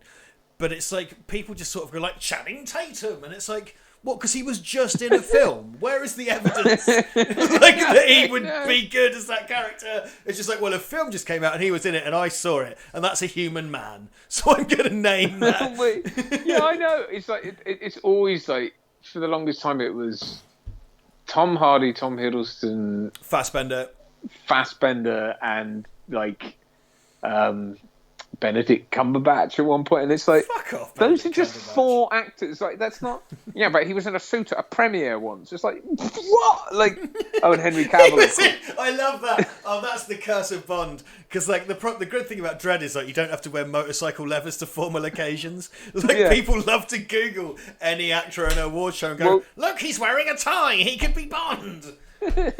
Tell fucking Jason Momoa that, because he turned up to the Aquaman premiere in fucking biker leathers and looking like an idiot. Hey. But anyway, it's just it does boil my piss a little bit, because I'm just like, and it's, I suppose as well, because it's so boring. It's the same thing with like naming Batman villains. It's like Johnny Depp as the Riddler. It's like, you've been saying that for 30 years. Give it up. I love that. That's they try, like, as if. Like, they wanted some kind of, and I say I mean some kind of weird public consciousness, trying to will that into existence somehow. Oh god, yeah. I mean, even as not a Bond fan, the ridiculous shit that goes around about casting Bond. It's like, really, that's just a human with a. Well, they've got a respiratory system. They own shoes. It's the same thing with Batman. It's like, who's going to be the next Batman? It's like, oh god, stop it! It's so boring as well. It's like this sub-industry that's come up of like guessing, and it's like, and now as well, because just like everything else in the world, as soon as someone reports it, everyone else goes, oh, sources say, or like, you know, whatever, they can report that as being a source for news. And so it's like, well, rumours are that, you know, my left bollock has been cast as the next Doctor Who. And it's like, what? Like, fuck off. I got Liam Duffy. I just like a random comment that I liked. Just sums up the internet very nicely. Liam Duffy says most movie Facebook groups seem to be here's my bullshit fan casting, and it is. Like, you go on those Facebook movie groups, and it's like a bunch of pictures culled from a premiere, and it's like here's why I think Idris Elba should play Zippy from Rainbow, and it's like gonna have a few weird photoshops in it and stuff. This is quite interesting here. Speaking of Batman, and they've cut this in ways I don't. It's a shame. In the original script, so Dredd runs away from the machine guns, and then he comes back in and he takes them all out one by one, and then he throws the one guy off the balcony. Yeah. And they cut this, so they had more detail in the script of him taking the people out, and it was a bit Batman-y. But, you know, Dredd could do that. But it was a little bit Batman. It's the same year Dark Knight Rises came out, whatever, fine.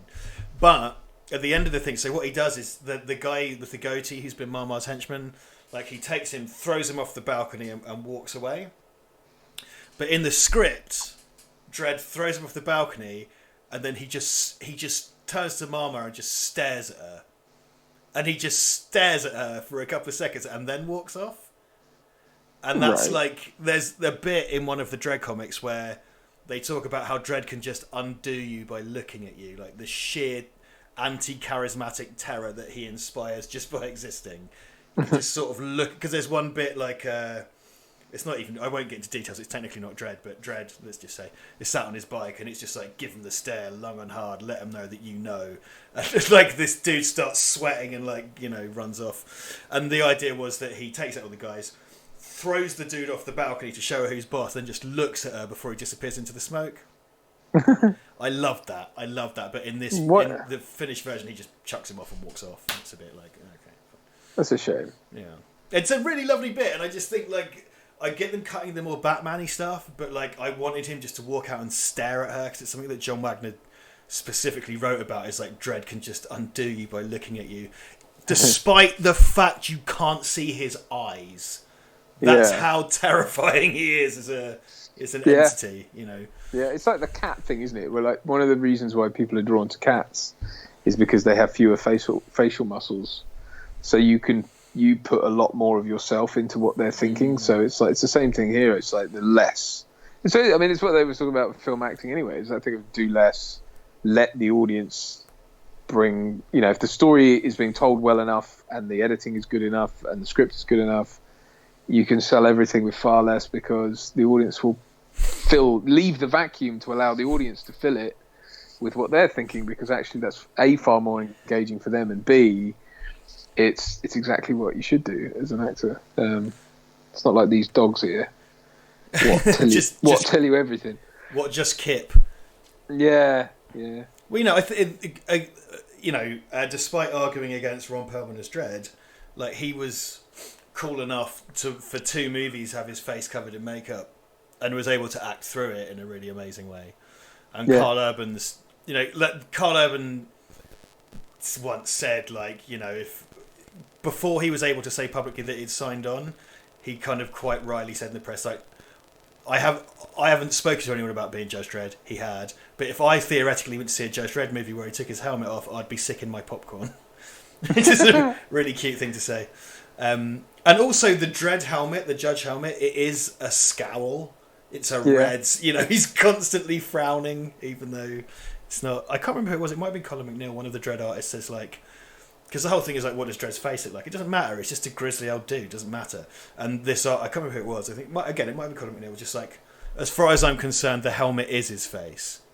Yeah. It's like, yeah, it doesn't matter. He could be a fucking Cyclops. Who gives a shit? It's not the point. Like, it's, you know, the point is that it doesn't need to have a face. What are you going to learn from seeing Judge Dredd's face, really? Yeah, no, I think that's right. That's the point. You know, that's the kind of thing that everyone obsesses over. And it's like, well, really, again, ask yourself the question: what would you get out of seeing it? Like, what would it matter? It would, like, You know what I mean? Didn't he? Wasn't there a comic where you saw his face, or was it like he'd been? Well, Duncan, I'm glad you asked. So early in the run of 2000 AD, there was I can't remember the exact episode, but one of the artists because various writers did it in the first few episodes before John Magner became lead writer, really, even though he created it. And there's a thing where they showed Judge Dredd's face, and he's drawn as comically hideous. And it's still in the comics, and they couldn't show his face, so they just drew a big censored bar over his face, so you can actually see it. And they're like, "Oh my god, Judge Dredd's face is hideous," which they've forgotten about. There's a story later on where Judge Dredd has a face change, and he pretends to be. He takes on the face of the actor Rondo Hatton for reasons. That's another one. In Judgment on Gotham, Simon Bisley drew Judge Dredd's face and made him sort of look like Bruce Campbell, but with like Reed Richards' white hair shocks, and like the editorial 2000 AD were just like, "No, why did you do that?" So it didn't make it in. So yeah, there's been a few. There's been sometimes Dredd. There's the Dead Man, which is where Dredd walks around with his helmet off because he's had his face burnt off. So he's kind of and then had his face restored later. Look, see, Steve Allen just said Dredd's face at one point was Rondo Hatton's face. There goes the classic stream delay. So that was the Brian Bolland story, which I think is called The Oxygen Thieves. It's about... Is it called that? It's about... they do armed robberies based as silent and classic movie characters using face change technology. It's a wonder I ever got my penis anywhere near a woman, really, isn't it? Barrel. Barrel! Yeah, I wonder that sometimes. He's got a chain on his hand, look. I hadn't noticed that before. What? Maybe it's the guy's necklace that's got... Oh, no, it's the guy's necklace, yeah. Yeah. The great Wood Harris, who unfortunately has to waste his time. I'm pretty sure... Oh, man, he's pretty sure he has a small role in the Robocop remake, doesn't he, Wood Harris? Yeah. Maybe, he's in... Wood Harris is great. He's in tons of stuff. And I think what I liked was... I've never seen The Wire, but all people who watched The Wire were like, yeah, he's from The Wire, therefore this film has credibility. And I was like, yes, yeah. Sure, that is sure, just that thing that has become a thing as well. That I'm not the only one where it's like The Wire's a thing I'm supposed to have gotten into. I think I watched like the first episode once, and then just was like, and that's it. But everyone says it's the greatest thing in the world. Yeah, this is the thing. You're supposed to have watched it again. It's those irritating. You're supposed to have watched it. I've fallen. My missus has made me fall into the Prison Break trap recently, which I've quite enjoyed, but I just get sick to death of being told what I should have watched, because Ivan's a big Wire evangelist, and people are, but like, Michael B. Jordan came out of The Wire, all these people came out of The Wire, blah blah blah. It's whatever. I'm not going to watch it. It's like Game of Thrones. Like, ugh. Well, I'm like glad tits I got and swords. It's like, brilliant. Massimo Belladinelli had the censored bar, says Steve Allen. I think, but he did a comically hideous face, didn't he? That was the joke with Belladinelli, the late great Belladinelli's Dredd face. It was like him comically hideous. Also, like Judge Anderson is played absolutely straight as a die in this, and they show her as a cadet, and it's like got rapey overtones and stuff. But like, Judge Anderson was Dredd's comic foil initially. Okay. And I don't think she smiles at all in this film. But Brian Bolland, who created Judge Anderson with John Magner, he did her as Debbie Harry. And she was introduced in the original Judge Death story, and she's very much just, hey, that's Debbie Harry, because Brian Bolland does good kind of photo reference type stuff. She had like heels on her judge uniform and everything. And Judge Anderson has had loads of stories of loads of like real pathos and really interesting stuff. Like that they've done really. Alan Grant went off and wrote her, and she's done loads of really involved storylines and stuff, but like she was Judge Dredd's comic foil, and the point of her was, and it is the dynamics the same in this film, is that she sees beyond just the law and perhaps seems a more organic sense of justice, but also has kind of empathy and recognises people's kind of feelings and motivations more than just the strict confines of the law, right? And that is her thing here, right? And and Judge Dredd, like the point in Judge Dredd is like he doesn't change, he changes glacially. And by the end of this film, he's modified his perspective by approximately 0.2%, which is apt. That's how that's how it should be. Yeah. No, well, it's the unstoppable object, isn't it? That's the point of these things. It's the same with Batman. Batman's supposed to be immovable, and that's what makes him compelling. That's non-changing protagonists can be compelling as well, although arguably. That then becomes a thing of them finding a way to work around their rules.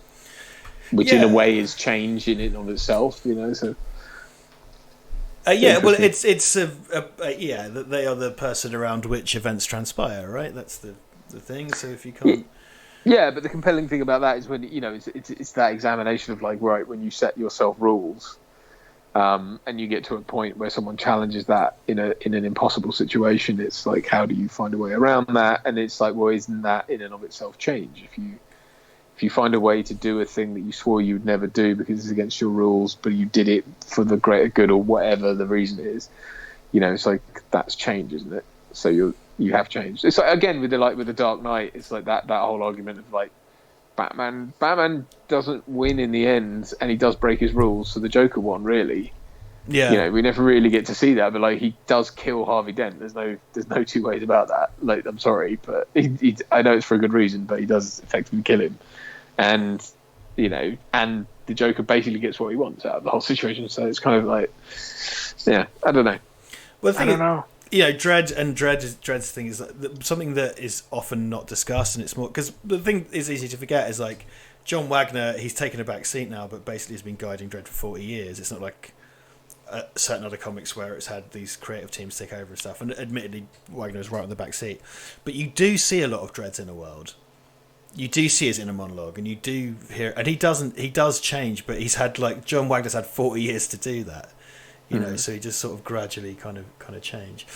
Dijon Coleman has just received the notification to watch this stream. Fucking Jesus! Good job he's here. Good job you're here, man. That's fucking bollocks. That's bollocks. I'm just gonna. We've got money. Omar sent us £5. Richard, tell Duncan to get in touch. Yeah, sorry, Omar. Yes, I've had a very busy week. I apologise. No, I will get in touch. So two things. If you watch here, when Dredd goes down on his back, the helmet rises up his face, and there's a sign in the background that says the Shopera, which is like a mall, and there's a strip called Phantom of the Shopera, which is about a kind of cleaning droid that goes insane and falls in love with the man who works in the Shopera and thinks it's a woman, and it's great 80s kind of high fast Dredd. So little great. This is what I'm talking about. Nearly every sign in this is a reference to something. Yeah, and it doesn't affect the flow of the story. So if you read the sign or you don't, you get it. You don't. It doesn't. They're not kind of obnoxious things that sort of get thrown up in your way. So absolutely, yeah. Oh no! If you lose your primary weapon, that's an automatic fail, Judge Anderson. Dredd stuns the kids as well. I think that's important. Yeah, because he could shoot them, but he stuns them. Yeah, and that's it. It's tempered because he still don't look at his nose. Oh yeah, he still does awful things. Barrel's caught on in the comments, which I love a lot. Well, I suppose that the 0.2% of what he's learned is that he passes her despite her technically failing, right? Precisely. So he learns the laws and everything. Dredd's whole thing is to always go by the book. Yes. You always go by the book. And this film, this is the thing, and I think they would have built on it in sequels, but we'll never know.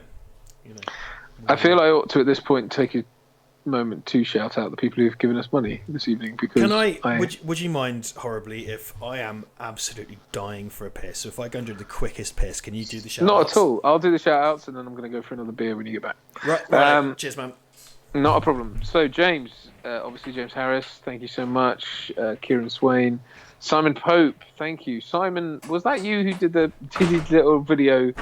Was it you? I can't remember. I'm so sorry. Someone did a video on Twitter, holding a thing of cream in the supermarket and going, "Would you like cream?"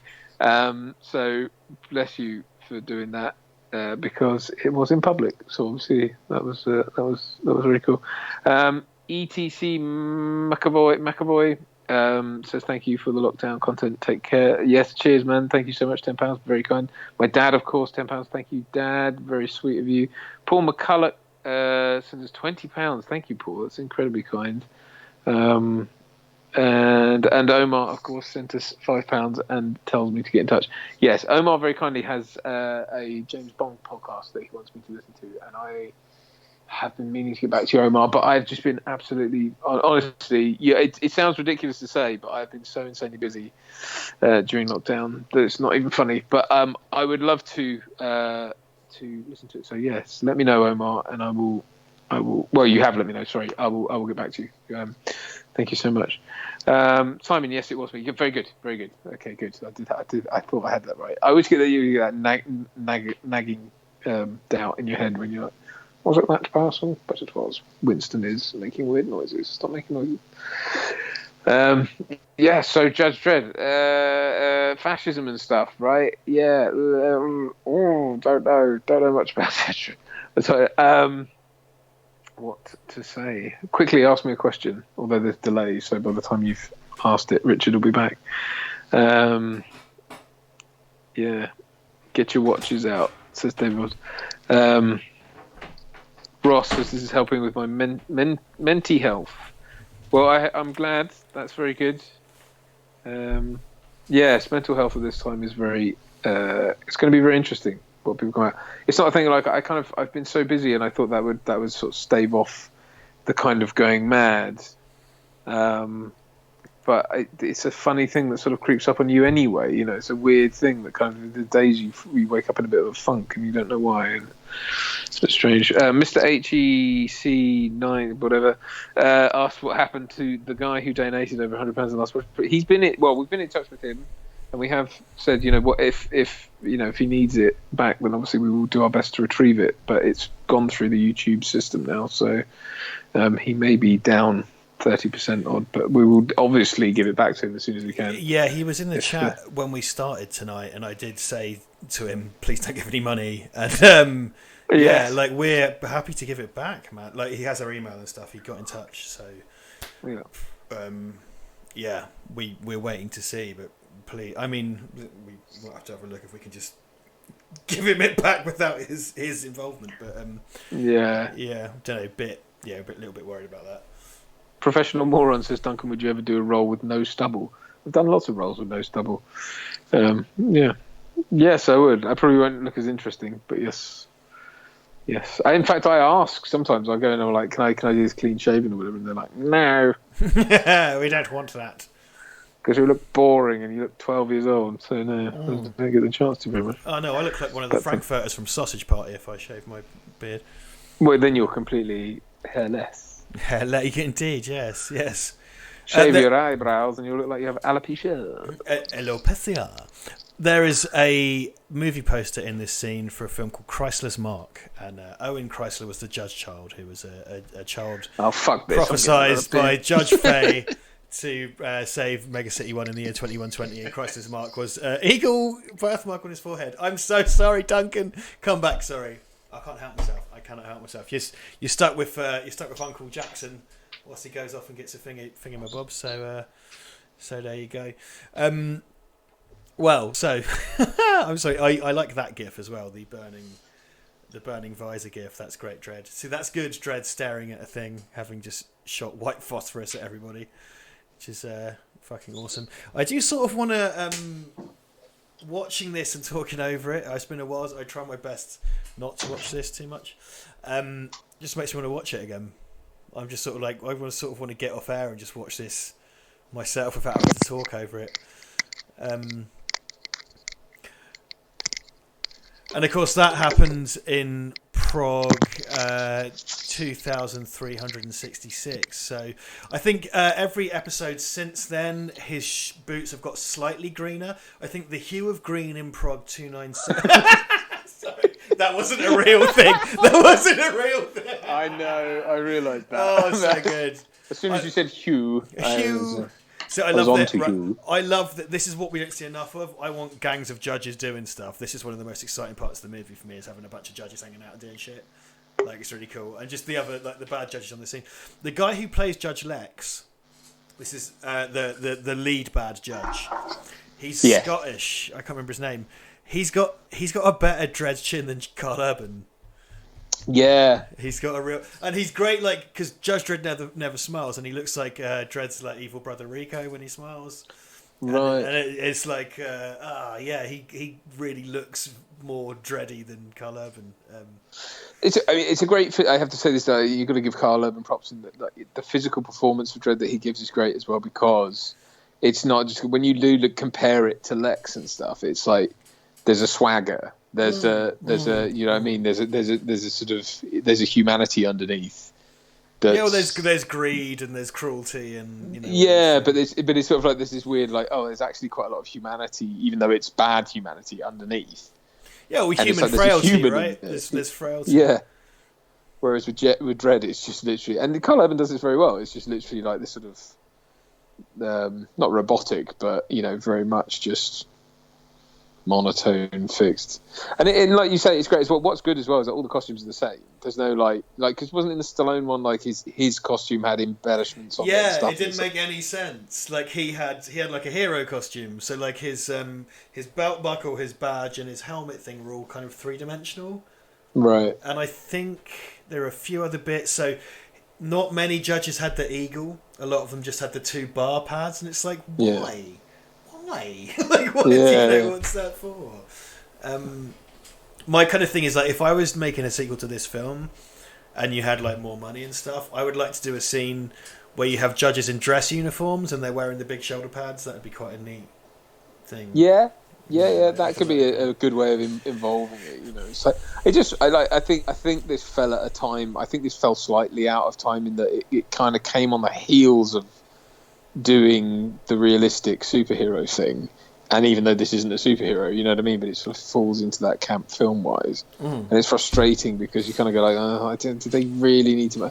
I don't get me wrong. I get it. I get why all these decisions are made, and I do understand it. And I do think they're cool to a degree, but I just wish we could have the sort of big... This costume with the big shoulders on it, even. Would just I get it as well, because, as a purist, I get it. Because this fits in the world they've made, and I think it's cool. But yeah, you want that silhouette. I think that much like you said. Sorry, between the two films, I think there's somewhere as making that costume real. There's somewhere between the Stallone one and this one where it doesn't look ridiculous. Yeah, because the Stallone one looks insanely camp and ridiculous, and this one looks far too sort of buttoned down and realistic and tactical. And it's like somewhere between there should be. Because there's a lot of I think the sort of austerity of his costume is slightly out of whack with his helmet, because I think the helmet looks quite flamboyant in this, whereas and then sort of like all the eagle and everything. Yeah, if your thing is like I'm not changing the helmet, then it doesn't. I got to admit, it's kind of like it doesn't totally make sense in this world. But you don't want just a generic kind of riot helmet, because then it's not Dredd anymore. No, of course not. No, absolutely not. I just think like the helmet is so sort of the world, and then the rest of it is just too tactical. There is a moment like that if they like when they're in the Weaver stance, which is with the gun. It does make the shoulder pads come up more and look more like, you know what I mean? It raises them up and it gives them those shoulders, like even a little bit. Because the thing is, it's partly because they sit so to the side, and they go all the way down as well. It's like a teardrop shape, isn't it? Yeah, exactly. Yeah. I do kind of like this guy, Judge Chan. He's kind of like a bit sort of... He looks a bit like overweight, like a bit doughy. And it's like, he doesn't give a shit. And I do... I don't know if that's a choice on any level, but it's like, corrupt judge, he just sits back and he's not fucking benching or whatever, He's kind of... I love this. It's one of my favourites. As a Dredd fan, like the fact... I know this is a very buckled down version, but it's like, there's that one bit where Judge Dredd punches a lad in the throat. Like that's the whole. It's like he just punches that guy's throat in. Or it's a chop, isn't it? Let's see. Oh yeah. Oh, it's a little CGI dented throat crushed larynx. Larynx. We're very much in sync though. It seems tonight, which is nice. It makes a change, doesn't it? Well, we did with Die Hard, didn't we? Which was good. Yeah. We got synced with Die Hard. Made props, bro. Made props. I love that clunk. Great sound design, great sound design, No, it's great. I don't want to sound like I'm sort of being down on this film, because I suppose I have in a way, but it's... No, not at all. I think I'm a real, I'm a massive fan of this, and I would love to see more. I think it's a huge frustration to me that what should be something that translates to cinema. Because what's frustrating is that all the ancillary stuff, all the stuff that was inspired by 2000 AD, has largely translated very successfully to cinema. It's very frustrating. It's this very frustrating. Yeah. Well, do you know what? I think Taika Waititi could do a great 2000 AD thing because, I don't know if he has. He may have done, but Carl Urban, he's worked with Taika Waititi. Carl Urban is a big Dredd fan, and Dredd gets a lot of truck in the Antipodean part of the world. 2000 AD, not in ways it never did in America, and he's got that kind of humour that just kind of works in a 2000 AD way. He never will, Steve Allen asks, do we think Mean Machine Angel would work in this version of Dredd? I do. It's again, because this has potential for a wider world, right? So it's a kind of cyborgy thing. Their version of Mean Angel would probably, much like Judge Anderson, their version of Mean Angel would be very sensible, I suppose, wouldn't it? I guess. Because Mean Angel is comedy hillbilly. That's his whole thing. I think that argument is one of the things that really works in Judge Dredd. In the Stallone Dredd is that even just the makeup looks incredible. Yeah, that's by Chris Halls or Chris Cunningham, if you like. But that's what, dude. Like the ABC robot. Which, in terms of characterization, is the same as Bane in Batman and Robin, in that they just introduce an existing character and turn him into a henchman. But the design is fucking amazing for that. Yeah. He doesn't have his name is Hammerstein, and they didn't give him a hammer hand. I mean, for fuck's sake. You know what I mean? Like, Jesus Christ. Well, doesn't he just at one point refer to him as Robot? He calls him Hammerstein and Robot. Would you like revenge? I watched the final episodes of Peter Capaldi's Doctor Who run, which of course features the Mondasian Cybermen, which I think I really, really, really enjoy Peter Capaldi's Doctor Who in fits and starts, and there's loads of really kind of touching stuff, really nice, like him in particular, Peter Capaldi. So I've always thought he's an amazing actor. Him being cast as Doctor Who for me was a really huge thing, and he acts the shit out of Doctor Who. However, watching that finale now, all I can think of is, would you like cream? Because it's constant. We have ruined that for me, I suppose, because the robot voices the Mondasian Cyberman for all time. Cream. Cream. Would you like cream? The point of it was kind of be like, it's like a robot that's supposed to have fooled everyone. Yeah, exactly. It's the passing as human element of being a robot. Yeah. Hey guys, do you think Dallas is a robot? In an unrelated matter, he needs an oil change. Milk. Oh God. There's the Futurama where Fry and Leela go to the robot planet and they have to pass as robots, so they just literally put pots and pans on, and then they go past that one and he's like, he needs a piss really badly, so he's like, oh sir, are you aware that you're leaking coolant at an alarming rate? It's like, I'll just patch that up with some searing hot resin. Searing hot resin. Oh, God bless Futurama, man. God, it's the best. Futurama. It's the best. Why not? This is great. I love all the Ben Judge stuff in this. It's kind of like I want. The problem with this film is that I am me, obviously, but it just leaves me wanting more. It leaves me wanting more. Well, in that regard, I think they do leave a lot on the table in a lot of ways, but I think that's right. I think it could have gone a lot further in some ways, but I think they budgeted right and they put the money in the right places, which is commendable. How much was this made for? 35 million British, so like $50 million. Right. Which is pretty low ball. They spent the money well. Yeah. I know that like Alex Garland wanted to do. This is something that kind of pisses me off with Dredd stuff. Like Alex Garland wanted to do Judge Death next, and it's kind of like the Batman thing of always doing the Joker. I really don't. Speaking as I like Dredd a little bit. I don't find Judge Death as interesting as everybody else seems to for some reason, and it's absolutely not where I would take my sequel. Like, and that his concept was that Judge Death starts as a normal judge, which is true in a way, and then the uniform gets more and more fucked up, and then he's Judge Death. So presumably in their version, Judge Death couldn't be like an interdimensional alien mutant. Judge Death, interdimensional alien zombie, he would be some kind of psychic mutant, I guess. But then also, don't do it. Like I don't.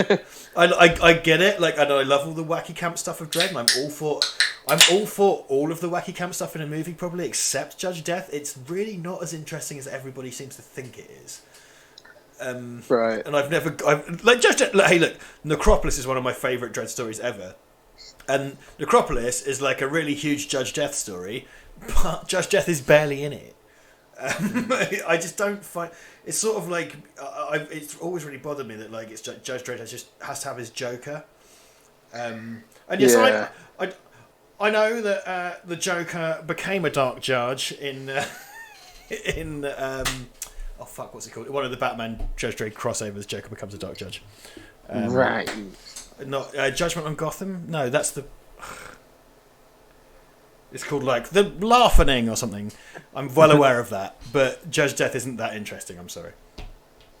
So yeah. I like this bit where Dredd gets shot. It's like he just sort of stands there and lets it happen. Almost. It's like.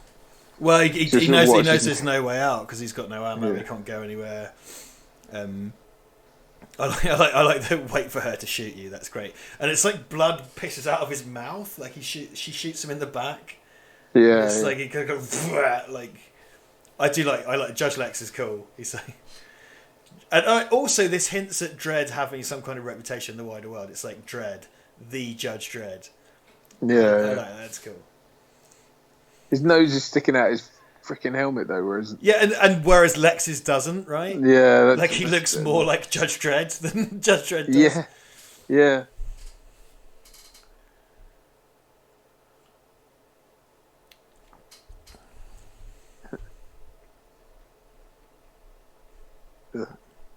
Mark Gatiss played Judge Death in a audio thing. Oh. There you go. Which I find quite interesting. I do find that quite interesting. And I've listened to snippets of it. It's one of the big Finnish ones, and I thought that was cool.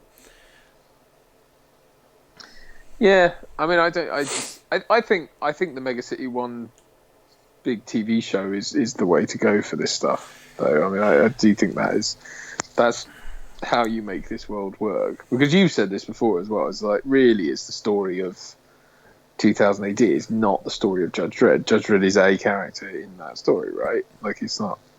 Yeah, well, that's It's the not thing. the focal point. That appears to be the approach for the Mega City One TV show, and I've said this before, but I think the best people ever to write Dredd outside of John Wagner are Al Ewing and Rob Williams, and it seems Rob Williams wrote the. I'm sorry, that probably means nothing to you, but he's a very, very good writer. He's written lots of comics. Robin. Oh, Will! Oh, Will! Oh, come on now. Oh, shit. No, Robbie! Hey, I like making shit music or something. Oh, Will! No. Wait. No, he's a great. I love him. He's a great comic writer. And he supposedly wrote the pilot and kind of then did the plotting for the Mega City One series. And he's written some of the best procedural Dredd stuff. I love it. That show's not going to happen, man. And look, I want it to. Of course, I want it to, but it's not going to happen. Come on. I'd love to be in a thing like that, but yeah, it's very frustrating though because you look at that and you go like, I could do gangbusters on like the likes of. I mean, especially right now, if it was made and they were shopping it about. I mean, that's the thing I've been sort of auditioning for on and off recently. Is this like it's actually a TV show they've made. I guess it's sort of like you say it's kind of like Game of Thrones, but it's not really. But it's like, but they've made it independently, and they're going to shop it around and sell it. Well, because they It's bought like, that Rebellion bought that huge studio in Oxford. Like you and I know somebody who writes stuff for Rebellion, and it's that same person has had books published for them and stuff. You know that is all a go, and the Doug Jones thing is supposed to happen.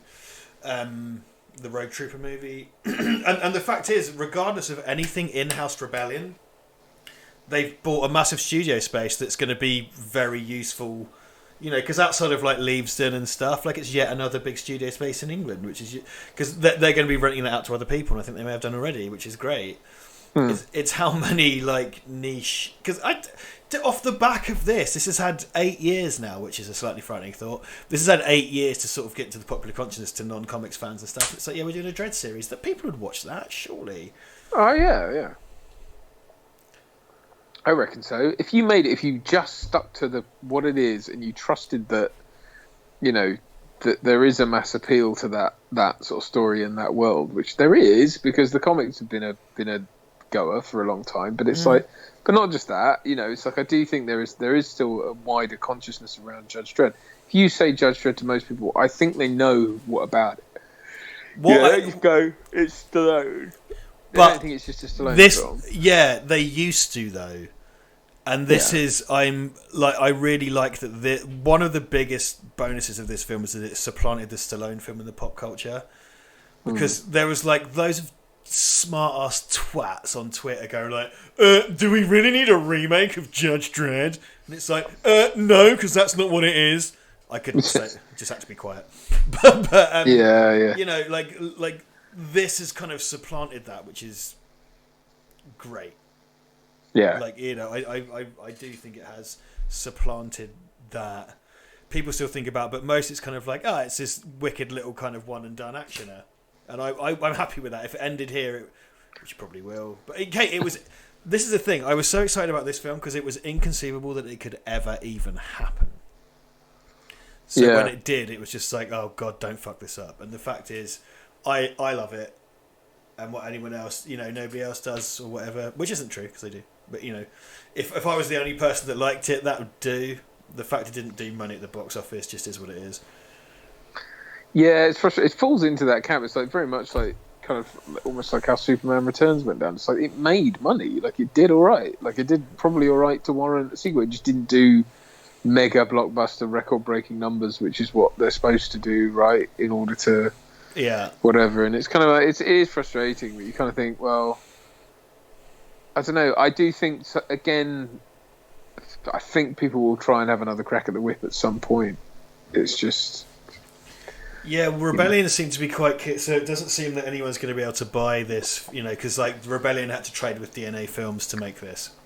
Right. And now it seems that... And I do worry about Rebellion expanding too fast, because they're a video game developer. And they bought 2000 AD in about 2000, actually, from Egmont Fleetway. And I worry... I don't want them to grow too quickly and take everything down with them. And now they've got these ideas about being a film studio, because they're already a video game developer and a graphic novel publisher and a prose publisher and a comic book publisher and everything. And you're sort of going like, well, don't fuck this up, because you're going to take a lot of stuff down with you. And so I know that DC and Marvel have both sniffed around 2000 AD in the past, DC in particular, and that is a horrifying thought. It's an absolutely horrifying thought. Of like Marvel or DC buying 2000 AD is just, that's horrible. I hate that so much. Because if that had happened like 25 years ago, Judge Dredd would have had a cameo appearance in Crisis on Infinite Bumfuck Emeralds, and then they would have like never published it. You know what I mean? I just no. Yeah, I guess so. Mark Flackett says, "Oh, sorry, go on." No, I was just going to say, is this in keeping with like Dredd giving her slow-mo before throwing her out the window? Is that...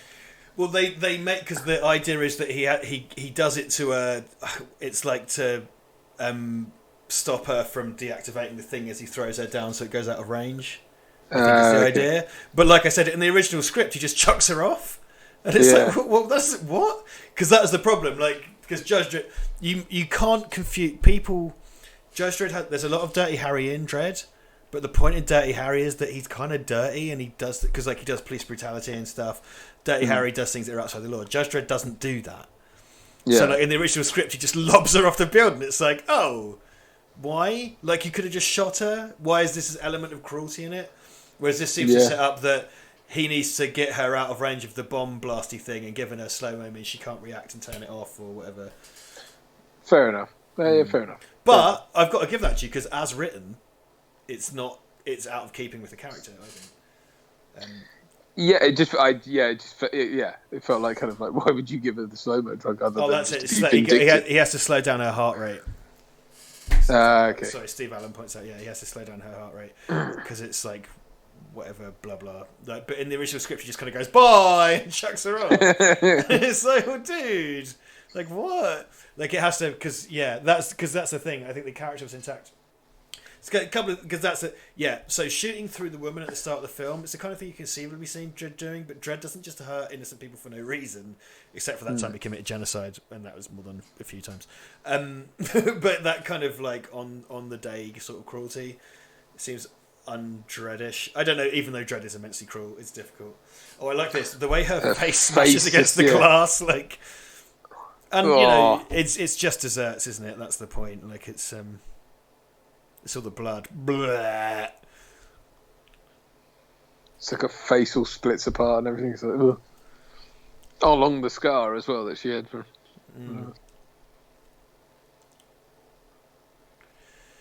Because there's a prequel comic by Matthew Smith and Henry Flint which explains the rise of Mar-Mar. It's called Top of the World Mar-Mar. It's published as a one-shot comic. Sorry. Sorry. Let's never talk about Dredd again. This is why. Well, we probably won't be able to. But no, I would. Yeah, do you know what? As well, with all that Rebellion series and stuff, it kind of, even though, like, look, don't get me wrong, I've no delusions of grandeur necessarily, and you might think it's incredibly arrogant for me to think so, but I would have loved to have worked on that, man. And when it was, and even if it was just an exciting thing to watch, but I was like, oh, it's going to be a big thing. It's going to be made here. Oh, can you imagine? Oh, it'd be wonderful. Like, I'd love to work on a thing like that because it's just really cool. My whole thing with this was like, when the script come out, is like when the Dredd. My whole thing internally is like, when the Dredd film comes out, I will do anything I can to work on it. I will do anything I can to go make the sandwiches or whatever. But when I found out they were shooting in South Africa, it's like, well, there's no point even trying. Like, if they shot it in London, it would be like, yeah, I might be able to like clean the toilets on that, which I would have done. Yeah. And this is like an extra. Well, and this was way before I had. It's very highfalutin for me to even say that I'm in the film industry. I've done a bit of film industry stuff, but like in 2010 or whatever, when they were shooting this, like I'd only just left the hotel industry. Like I was nowhere near, but I was all about like, I'm gonna fucking be in it or whatever. But you know, and by the way, it's come up a few times, but I fucking love, after all that stuff, Dredd just goes, yeah. After he shoved her up. Yeah. That's fucking great. Yeah. What does he sound like to you then? What do you think Judge Dredd sounds like? So, I'm not into the growly Clint Eastwood thing. That's what Carl Urban does, and I do really like it, but I'm not into it. There's a few different... Carl Urban took that from a... There's a line somewhere in Dredd where it says like his voice sounds like a saw cutting through bone. Which is kind of like, you know, Dredd has this kind of intense like anti-charisma, like just his voice is enough to inspire such existential terror that it would just tell him anything straight away, right? Right. But also, I think there's other bits where like Dredd has to be commanding, and I'm into that sort of like anti-charisma. So like in Starship Troopers, when Clancy Brown is Zinn, but you know he does it with like a southern accent.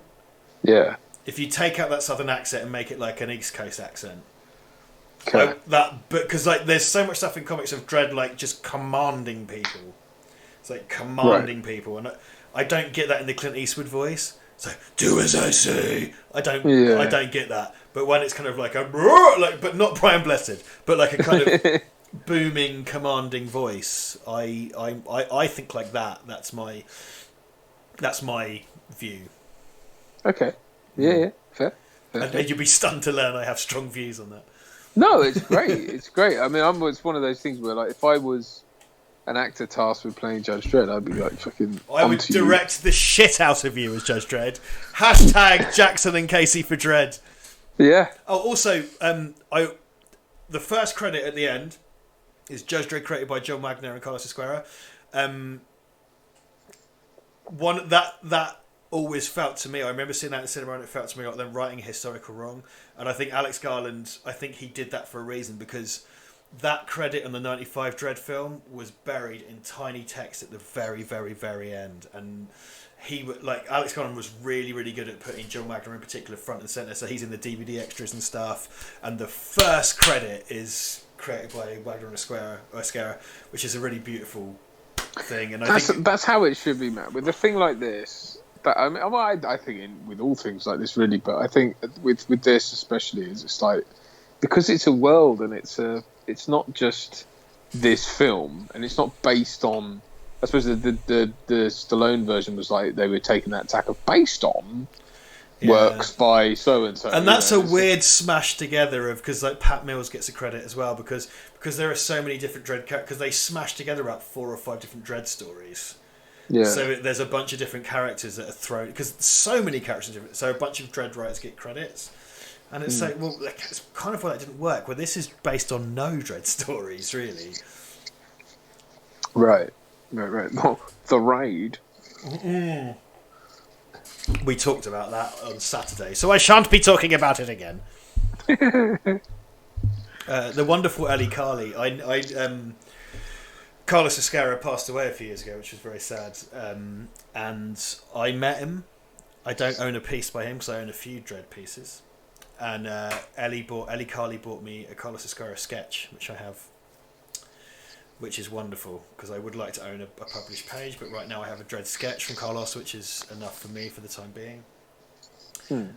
But yeah, bless him. John Doe says Dredd 2, it's more betterer. Professional Moron simply follows with betterer. Duncan and I don't know what you're talking about. It's more betterer. Jan! It's more betterer, Jan! In jokes. No more in jokes. We've got money from the paid pal. Oh, Paul Cruches sent us £5. Paul Crew from Falcon Blues. Oh yeah, dude, of course. Long time viewer from Val Mort's channel. Let Rich know I said his agent rocks a mohawk. It's good old shout from the English bloke. Everett Prometheus. Yeah. Agent Mohawk there. Agent Mohawk. Yeah, Sean Harris. No, Paul Crew. What? I don't know what you're talking about. Oh, have you got? You said Prometheus, like with the oh no, yeah. No, sorry. Paul Crew's running joke with me is about Sean Harris. I remember. Do I look like Sean Harris? No, not really. Good. I mean, he's ginger, isn't he? But that's about it. Because a certain former collaborator went and saw whichever Mission Impossible he was in, and was like, "You look like him, matey." And I was sort of like, "Do I then?" And to be fair, I'd quite like to look like Sean Harris. Like, I'm happy with that. I'd say that. I'd view that as an upgrade. Sean Harris sounds like this, and he's got no chin. Well, I don't have a chin in. That's what the beard's for. And he says, Ethan. Because like in the one after, he turns up like Pierce Brosnan in Die Another Day, right? Because they've got him in the cell. The big beard. Yeah. Sort of the kind of Hannibal Lecter, I guess, of the whole thing. But I think Sean Harris is wonderful, but he's wow. It's funny because he's been held up as this kind of great actor who gets into things. Oh god, he gets mad credit, doesn't he? Yeah. Yeah, and it's kind of like, but he does over-egg the pudding somewhat, but that in a good way. I mean, I like it. I do like it. One would believe his defecations produce no odour. Yeah, his feculence is...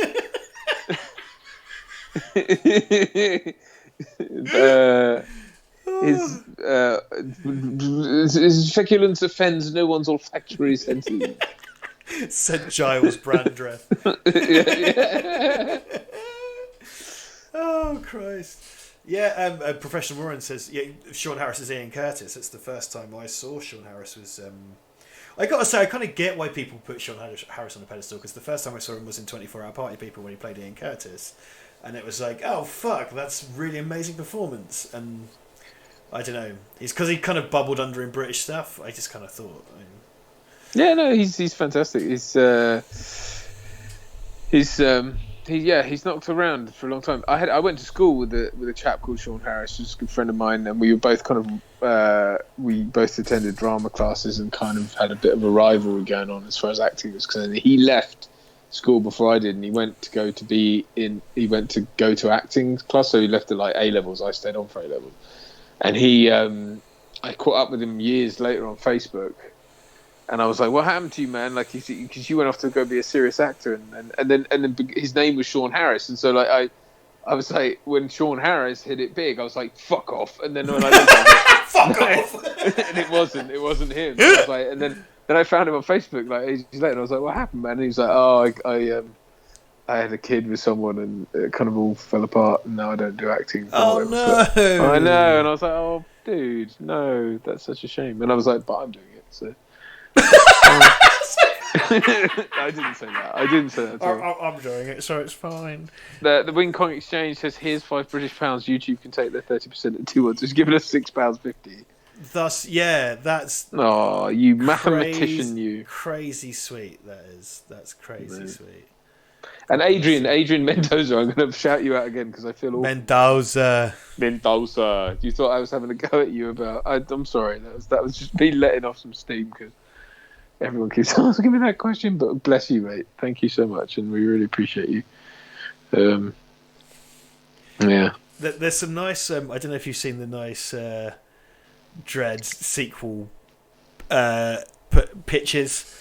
In the chat, we've got Dredd 2, Fast 2 Furious, Dredd 2, Nose Peeker, Dredd 2, The Search for Curly's Gold, sorry. Bigger, Dredder, and Uncut. Very nice. Bigger, Dredder, and Uncutterer. Uncutterer. Uncutterer, mate. Oh, great one for you. Multi-Revelator says, you won the mums. Oh, no, sorry, that's a League of Gentlemen thing. You're just going to be nonplussed by that, aren't you? I mean, I do like the League of Gentlemen. That's Jeff. Sorry, I thought it was Partridge, but it's Jeff from League of Gentlemen. Okay. It's when he does the wedding speech, and he's talking about how he does this. Jeff does this wedding speech, and he talks about how him and the groom's mums got ill at the same time, but the groom's mum died and his lived. And he goes, "I won the mums." Oh yeah.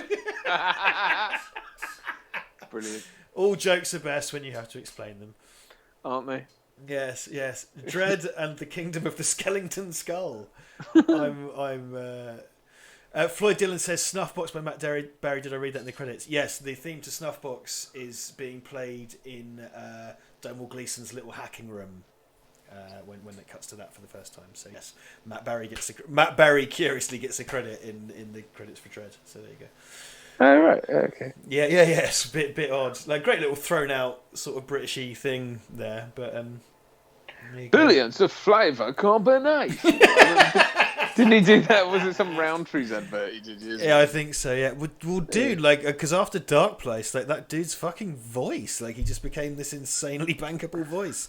Understandably, he has an amazing, that's an incredible voice, that man. Winston's fallen. You can't see him. Winston's fallen asleep next to me, and he's got his mouth half open. He's half agape. Go on. So he's like, tip the tripod. You can do it. Everybody wants to see. Because it's all going to fall apart. Hang on, I'll try and get it, but you might wake up. Is it securely mounted? It is securely mounted, but I'll see if I can. There we go. All right. Oh, hang on. Go on. Might have to flip the camera. People bloody love a dog. But he's not. Dropped it. Where is he? He's hard to find because he's there. Dark. He is. Can you look see at his little mouth. He's like, I can't see him on my screen. I can't see what you're seeing. No, we can see him. We can see full snout. Like a confirmed snout. There's snout wrong with that. I'm going to experiment with lighting. What if I put that there? Oh man, that's arguably a bit better. I was going for backlighting. Now I sort of look like I'm hacking a gay disco. There's this sort of pink. Yeah. I quite liked. There's a very good Dredd sequel title, Dredd 2, but TOO, like who's talking to. I quite like that. Dredd 2, as in like as well. Yes. And because Dredd has so much clone storylining in it, I'm all right with that. That totally makes sense. That's how you introduce Armand Asante returning as Rico Dredd. The only family you ever had. Law. What is Armand Asante's deal? Like, what is your problem, Armand? What is your? I'm not like Jerry Seinfeld. What's the deal with Armand Asante? But like, what is his deal? Like, I don't really know. Obviously, he's in that, of course, and I've seen him in a few things, but. He's in a TV show that I don't know if I'm allowed to say this. So, Brad, if you're listening, sorry, but he's in a TV show Brad has been helping to edit, I believe. Right, I'll say no more. But What do you mean? What's his deal? What's his problem? Well, yeah, it's just sort of like, what's your fucking problem? What's your fucking problem? You fucking can. Armand. Well, it's just sort of like, I don't know who... Okay, so for me, Dredd. Okay? No, using Dredd. And also, by the way, supposed to be clones, look different, but whatever. Is in Judge Dredd, okay? Yeah. And I've seen him in a few, as in Jazz, okay? I've seen him in a few things, but I'm sort of like, I don't know why you're famous before or after this. I think he's great because, like in Dredd, I love that insanely kind of scenery chewing thing he does, which also, by the way, they pursued Christopher Walken to play Rico Dredd, which doesn't make any sense. Makes even less sense, and that's not me teeing you up, in that cheap way we have where I tee you up for impressions. Yeah, no, but that is not a thing. I have just literally, like, my brain has just gone like tried to learn all the lines of yeah. Only family you ever had. There you go. There you go. That's What's another line that Rico says? I don't know. That's right. I detest that film, so I just don't. I don't know. But what did, like you say? I'm like sort of like, what did he do since? Like every now and then he'll turn up in a thing, but I'm just not. I feel like someone as an actor who is that big as a persona and a presence.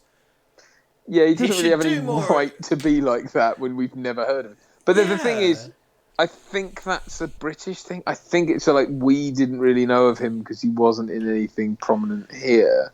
I feel like that's a lost in translation thing more than it is like his fault, if you know. I mean, because it does feel a bit odd to us. It's like, to me and you, basically, Armand de Sunday is some guy who just got cast in that film once in '99 in the film that we hate, and he's part of the reason we hate it. and he chews the scenery in a way that it's hard to hate obnoxious. him because of how completely insane that performance is. Because it is like, and even looking back, because as a kid it's just like, oh well, this guy plays Rico, but now it's like this was a big bucks movie. You're with a huge actor. You don't get casted much, and then you turn up and do that. Like you clearly thought you were shooting for the stars, and it's just like. Are you, like, actually insane? He is a name, though. I mean, like, he's a name, I think, much more so in the States. But I don't know. Anyone who's watching from America right now, maybe... Well, Wing Kong Exchange says he was one of Stallone's brothers in Paradise Alley. I'm assuming that was before Judge Dredd, so perhaps it was, he's a brother. Yeah. He was in Private Benjamin with Goldie Hawn. I don't think I've seen Private Benjamin for about 25 years. Yeah, me either. I would say this about Armand Asante. Not a lot of people going into bat for him. This weird, isn't it? Because there's a bunch of actors we talk about on this channel, and all of our talks about movies, and even privately. But Armand Asante, it's like one of us made him up. It's like, I mean, don't get me wrong. Guy. Like, if that's the case with Armand Asante, then I must be like the pubes of Armand Sunday's career. Like, I'm not you know what I mean? Like, I'm not by no means saying that I'm more prominent than someone like that, but it is just like, it is a weird thing that he's I don't an American really. Gangster, the Ridley Scott film, apparently. Oh, is he? I really like that film. Denzel Washington. I've never seen it with Conor McLean. That's good. That's a good film. It's a good movie, actually. No, really good movie. Good movie, Yeah, Ridley Scott's a weird one because I'm convinced of the theory that Ridley Scott's as good as any script. I think the thing, agreed. But I think but that is a particularly good one. I think the thing with Armand Sunday though, and it's something that sort of occurs to me, is just like, I think he has turned up a lot more in stuff recently where, because he's older and not batshit insane, you're kind of like, you kind of forget who he, I mean, I think he does play subdued quite well. I just think in Judge Dredd he went balls to the wall, and like that has coloured him forever. It's like, if he shows up and just plays something normal, he's just Man. It's you know what I mean? Though, because I do remember him now. Now you say that, I do sort of remember him as being in there. So he's playing like cops and stuff, but like older. Sure, you see it. Yeah, you know older. You see him in like NCIS or something. Like yeah. But like, man, on a similar note, because firstly, quite telling that. So they wanted Christopher Walken for Stallone. Because the thing is, like, as Armand Asante as Stallone's clone, if you accept nature versus nurture, that kind of works. I'm alright with it. You know, like they don't, like identical genetics doesn't necessarily mean you look identical if certain things happen. Okay. But for that to be Christopher Walken, it's just like, what? Like, what are you talking The thing about? is, Armando Sunday's casting doesn't make sense until you put it in that context. Yeah. Which is like it was yeah. or Walken. It's like, oh right, okay, well then. Well, they wanted Rob Schneider. They wanted Joe Pesci. So they wanted Joe Pesci for that, and I get that because wacky sidekick guy, and I don't know. So it was going to be Christopher Walken and Joe Pesci, which is just like that. I don't know. We did a commentary. I would happily watch party that just because I'm not. When I was 20 or whatever, it's all about like, oh, you know, you think you're being edgy. It's like, well, this film's like cancer. This film's like rape. Whatever, you know, I don't play that anymore. And when we did the VVB commentary for that, I think we're kind of on balance. So I hope, regards to that film. But it is a really insane film. It's a really weird, like, oh, so Chris Cunningham from the Apex Twin videos designed the robot, and Armando Sante's in it because they couldn't get Christopher Walken. Okay, of course. Good, fine. Yeah, it only makes sense if you're not trying to make a Judge Dredd film. I think that's the only way to look at it. I think it's just like, you know, they really didn't want to make a movie about Judge Dredd. Plain and simple, you know. I think. Well, yeah, I get that's as I've said. I think because I kind of went into our commentary from however long ago that was. I kind of went into that in detail. I think like it's in the making of book. It's kind of like, well, guys, you didn't want to make a Dredd film, clearly. that was your problem. I think the problem here is that you bought the license to a thing that you didn't actually want to make, and then you went ahead and made it. So, you know. So news. News. Someone's brought up Highlander. I had a bit of a Highlander interaction with Frank Highland on Twitter this week. Highlander is fucking shit. Like. I spoke to Omar today actually because Omar likes Highlander, and I had the opposite conversation with Omar because Omar just kind of said to me, hey, you know, you like what you like, and I like Highlander, and you don't like Highlander, and that is true. That genuinely is true. I just think it's funny to say Highlander shit because a certain type of person gets really annoyed by it. Yeah, because you know Highlander what, fans love Highlander, right? I think our ambivalence towards Highlander it sort of it roots out all of the people who like it for stupid reasons. I think if you like it because you genuinely like it, that's fine. It's the people who are like, no, the Queen soundtrack, Clancy Brown, the Kurgan. It's like, yeah, but those aren't. Yeah. You're like, right, but that's not a reason to like the film. You know, that's just you saying words. That's you thinking it's cool to like it. That's very different. It's, I guess, the sort of cinematic version of virtue signaling. It's this like, I'm cool because I like this thing, and it's like, right, but is it? Have you actually? When did you last watch it? For example, we just had a very wonderful expression of the Highlander dichotomy because there were two comments back to back, and David Bobson says, "How dare you?" immediately followed by Adrian Mendoza saying, "It's a shit film." And there is the eternal battle for Highlander. Highlander's like, look, I tried to apply a critical approach, right? And I will say when I first met you, even my approach was kind of like, oh well, let's just do insane hyperbole, let's just call everything cancer and rape, and that's funny and ha ha ha. And I try to apply a more critical approach. I do try to be a bit more grown up, and I genuinely, despite the fact my reputation online is like, you're that man that talks about poo too much, I genuinely tried to apply a critical approach. However, Highlander is gash. Like, that's the best. If I was going to do a one-word review of Highlander, it would be the word gash posted on like a 40-foot billboard and the picture of Christopher Lambert's face. Because it is. It's this dumb camp thing, but there are loads of dumb camp things that I love.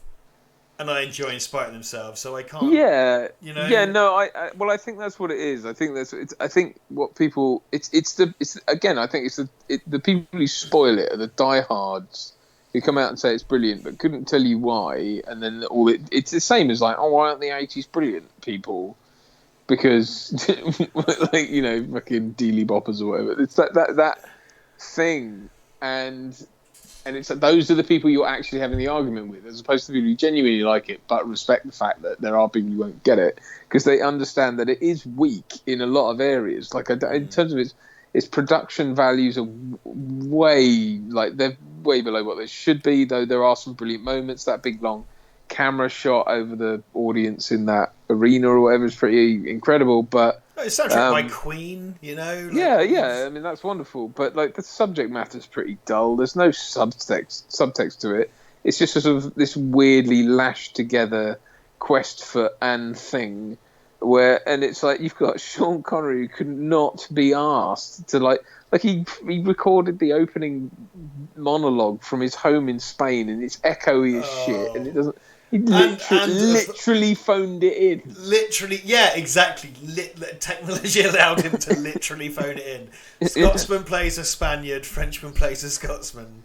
Like, Christopher Lambert's fucking Scottish accent is like, what? That's just a cough. That's not a fucking accent. I do, again, the kind of... I do try to take a more mature approach than I used to, and I have kind of hammered that now. And in order to validate that to some degree, I would just like to say, I'd like to read out Neil Hutchinson's comment. Richard, you like Lost in Space. Let's not talk ropey movies. It's been a while since I watched it, but like I genuinely really liked the William Hurt Lost in Space, the Stephen Hopkins film. Yeah, I really liked it. Like, I haven't watched it in ages, but I really liked it. It's better than... Hey, what's the better Stephen Hopkins film? Is it Lost in Space or Predator 2? It's Lost in Space. It's Predator 2 all the way. Okay. All the way. Okay, give me your one favourite thing about Predator 2, and I'll give you my one favourite thing about Lost in Space. One thing. I know you like a lot about Predator 2, but what's like your top of the pile thing? It's not a trap, like... I would say the tone of Predator 2 I like a lot. Okay, so ask me the reverse. What's my favourite thing about Lost in Space? What's your favourite thing about Lost in Space? You know, funnily enough, that's my favourite thing about the Lost in Space film as well. I was literally pulling leg hairs out to not laugh because I was so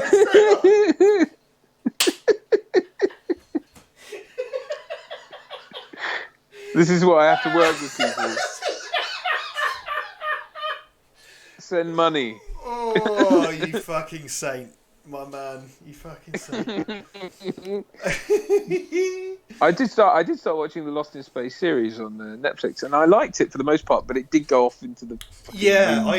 I watched because I genuinely, like, when I watched the Lost in Space Stephen Hopkins film, I liked it when I was younger, and I liked the Apollo 440 theme, whatever, which was a remix of, because John Williams did the thing. Then rewatched the old show. I watched the Netflix one. I watched most of that first series. I thought Parker Posey was really great as Dr. Smith and stuff, but I kind of trailed off towards the end, didn't it? And then they did the second season, and I believe that they've ended it now or something. Have they? I don't know. I haven't got through the first one. I did trail off. It got a bit like the robot thing was cool until it was just a bloke in a costume, and then I was like, oh. Yeah, that felt kind of exciting and mysterious, and then was like, no, he's our friend now. Let's not talk about it. Well, yeah, and then it was kind of like, and he obviously studied the early shots of Jean-Claude Van Damme in the early Predator costume for his movements, because it's that sort of, I am an robot. No.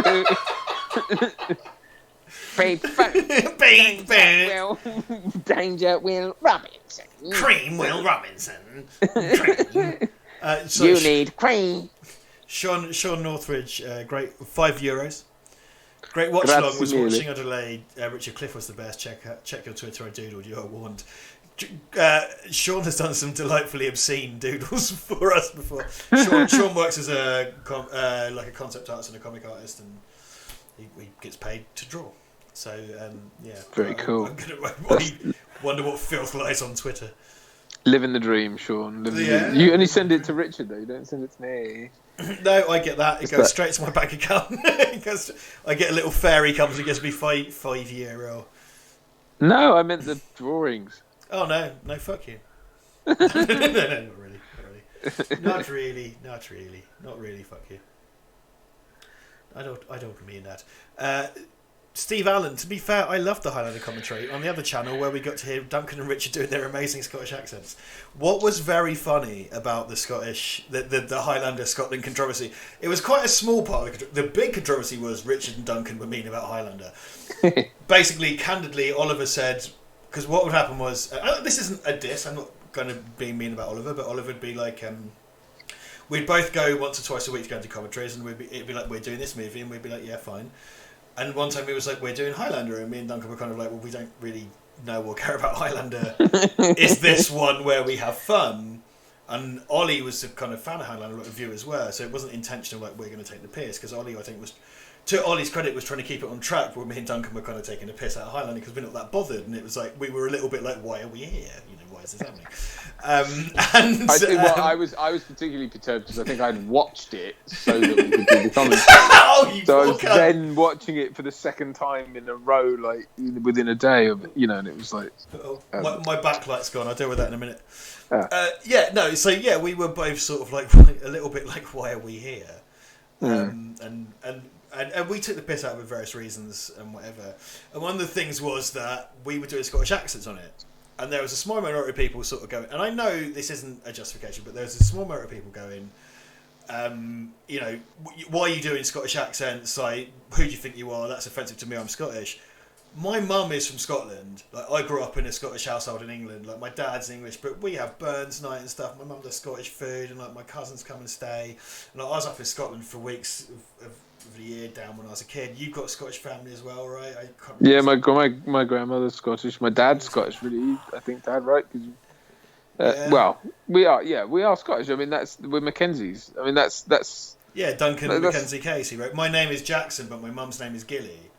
Yeah, because we're Scottish, so like, I know it doesn't sound like it, but at least in my case, it fucking looks like it. Pale ginger cunt over here. But like, it was really funny. People going like, "Oh," and the funny thing as well, like, I know Scottish people. I am Scottish people. Like, they are not easily offended. And the couple of pricks come out going like, "Oh, you're being mean and taking the piss." It's like, you're supposed to be Scottish. Fucking what is that? Well, dude, it's the people who take offence on behalf of others, isn't it? It's that fucking. Would someone please think of the children? It's Reverend Lovejoy's fucking wife, isn't it? Yeah. Oh, dude, yeah. So that was really funny because it's kind of like, dude, like I grew up in a Scottish house. Like, if you want to ask if the Scottish people are offended, I'll go fucking do it. I do. And the thing is, I do it in front of my mum, and it does her head in, and it's brilliant. And that's one of the things I learned from my dad. It's just take the piss out of my mum. But like, I grew up in a Scottish house, and it's it's like, well, you shouldn't be doing that. It's like, yeah, fuck you. I know it might sound like this, but it's not the case. Yeah. Ken Chun 24. Oh, sorry. Yeah, after you. No, you go on. No, I'm changing my backlight, fam. I'm changing my backlight. Okay, Ken24 said, sent us $20. Thank you very much. It says, inhabitants of Valverde trees. This is Judge Dredd here. Here is some of the government's cheese. Use it for whatever you like. Yeah, thanks for the fun show, Rich and Duncan. Cheers from Southern California. Southern California. I sort of said it like South Africa. California. Yeah, this is from Southern California. Very nice, very cool. Wow, Southern Another California. bit of sweet Trump money. Southern California. The word is that the near Hollywood. To me, when someone says I'm from California, I'm like, oh, you live in Beverly Hills then. It's like when an American says, do you know the Beatles because you live in the UK? It's like, oh, okay. Because relative to where I am, you're probably very close to Hollywood, but you're not really. Probably, I don't know. Where is Hollywood in? Where is it in California? It's in LA. It was off of. No, I know, but is that southern, northern? Oh, I haven't got a clue, mate, and I've been there. I ain't got a fucking clue. I got off a plane That is my whole situation. Like, yeah, Fucking I'm here Tony now. Todd. Fuck it. Oi, how's it going? All right, Tony Todd, how you doing, mate? All right. Are we in the south or the north? The South or the fucking North. You've got such a low voice, only dogs can hear you or something. I don't know. By reputation, the American passport control people are deeply terrifying. And I instantly made friends of mine because my passport was taken just before I shaved my head, and I kind of went, I ain't got hair anymore, hey? And he liked me and didn't make me go to jail. So that was, that's how I survived. I've always been very fortunate with US border control because I've been in the line, right, and I've seen all the stern Judge Dredd lookalikes like being mean to people and being really difficult. And then whenever I get up to them, I get the nicest bloke ever, or sorry, the nice person ever. I've never had I have all been blokes, but that's coincidence. And yeah, I've always gone straight through, and they've always been like, "Oh, nice, enjoy your stay," like blah blah blah. And it's like, huh, it's really weird. I've been twice, and I went like quite longish stays both times. And the first time I went, there was a bunch of internal flights, but that's domestic, so whatever. But first time I went, you never met my ex, did you? No. No, that's because I met you just around the time that ended. But bless her, she was like super sweet, meek, quiet, like wouldn't hurt a fly. She's the most unassuming woman you ever met. Like, God bless her. And we went to Vegas. So I just like rolled on through, and they're like, "Have a nice day." And then like she was right behind me. When they got to her, it was like, "Why do you hate democracy?" it was like she got, because I just kind of like, sweet, they're dead friendly. It's all true. Like, walked on through. I stood there looking at my watch, and I go back, and this like TSA is chewing out my missus, and.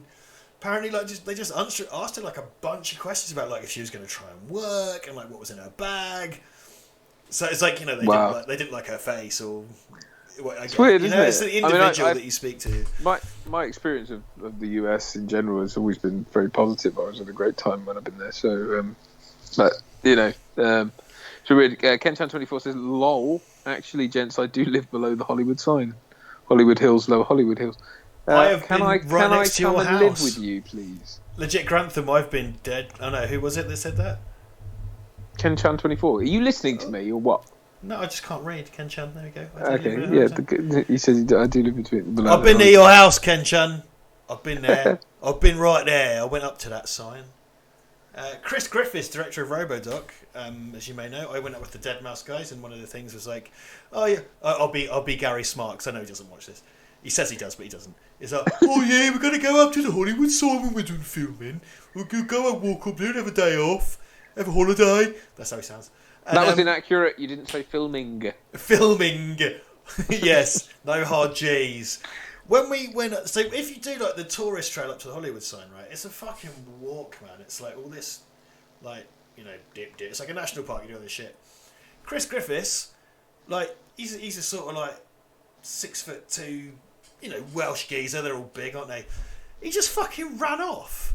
Like, he ran off. Like, I was with Gary and Adam, and like he just ran off, and I was like, "Is he all right?" And Gary just goes like, "He always runs up it." He just fucking like Chris wasn't like. I was with him for 2 weeks. It's not like he was getting out of bed doing press ups and like drinking kale. Like, he was eating fucking cheeseburgers with the rest of us. At the right end of it, on like a fucking 35-degree day, centigrade. He just goes running off up there, and I was like, "Is he going to die?" And they were like, "No, it'll be all right. He does it every year." So, you fucking mind, you crazy cunt. Fair play. Yeah, fair play to him, man. I'd have died. I nearly died fucking walking it. Jesus Christ. I've never been to LA. I've never been to that. I've not really been to the West Coast. I think.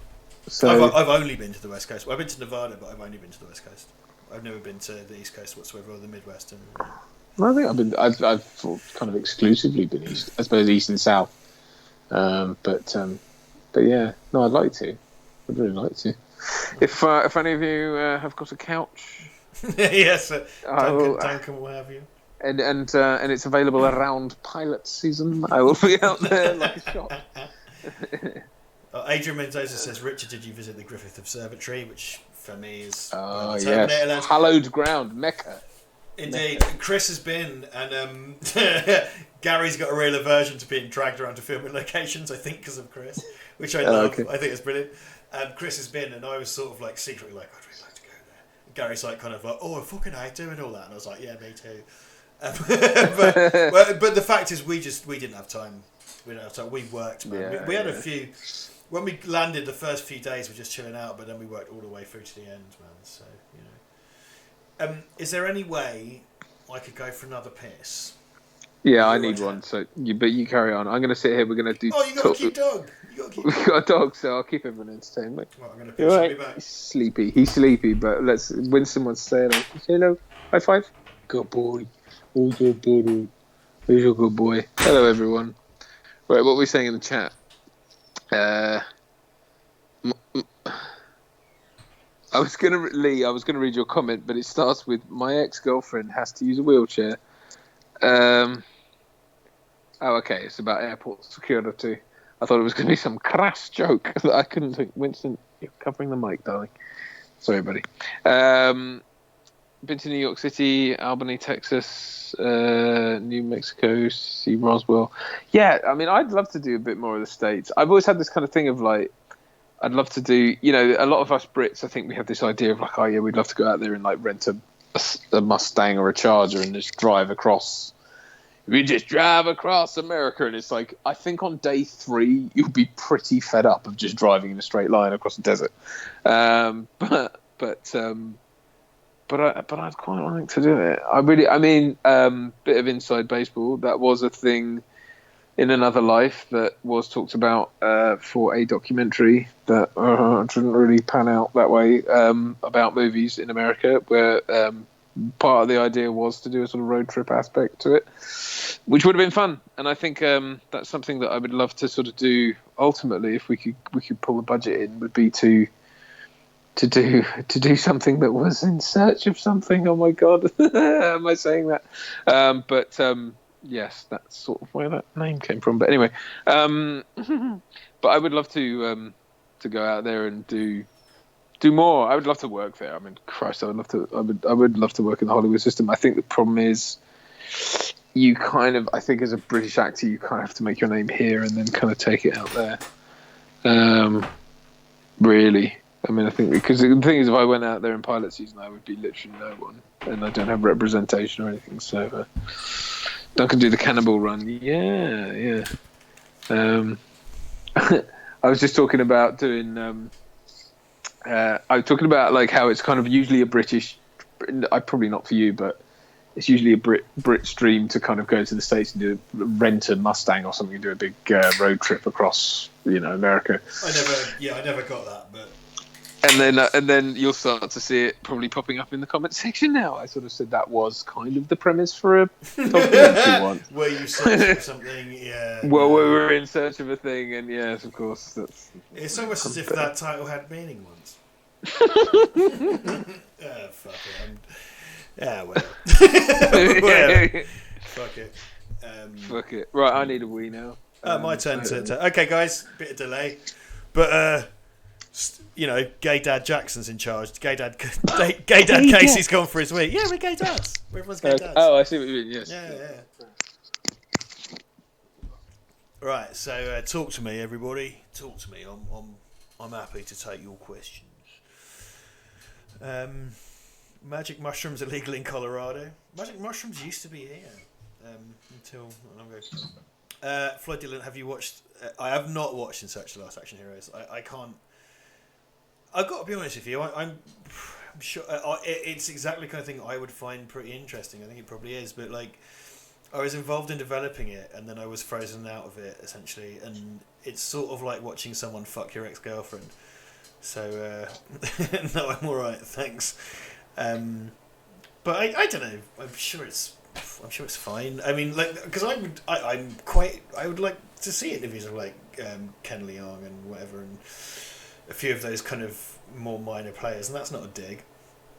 But no, I can't. I cannot. Can you just wee yourself during broadcasts? Oh my god.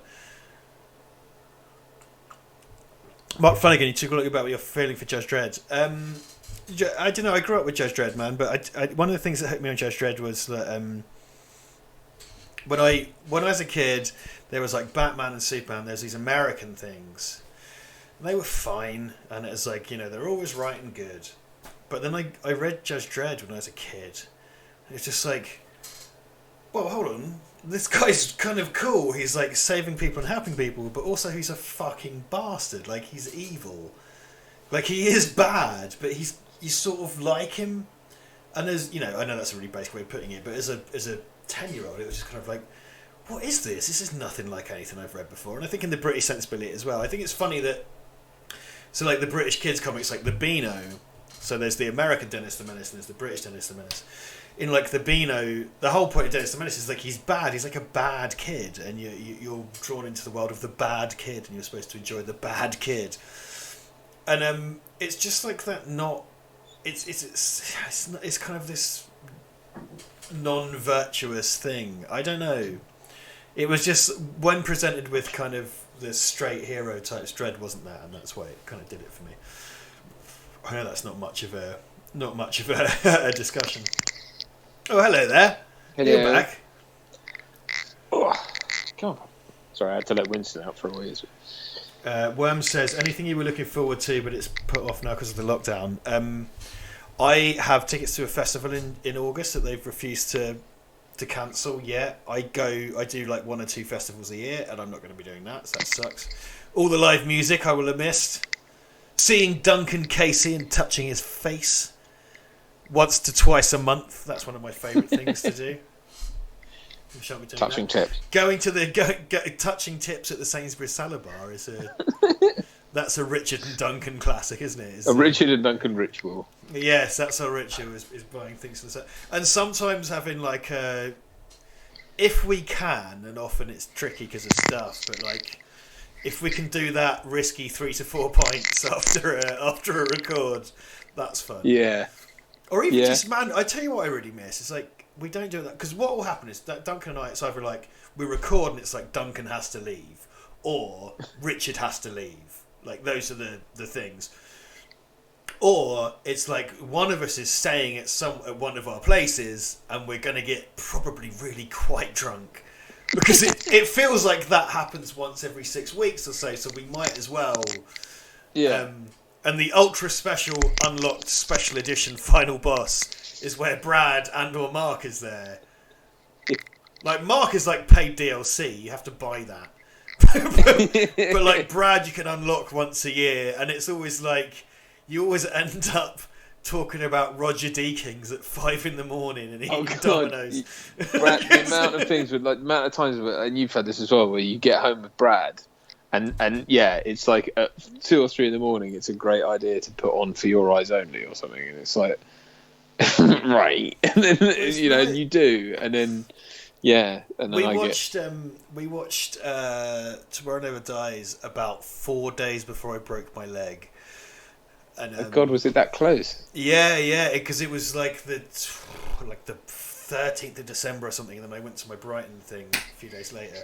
Because that to me was such a memorable part of my life. It's like pre and post leg.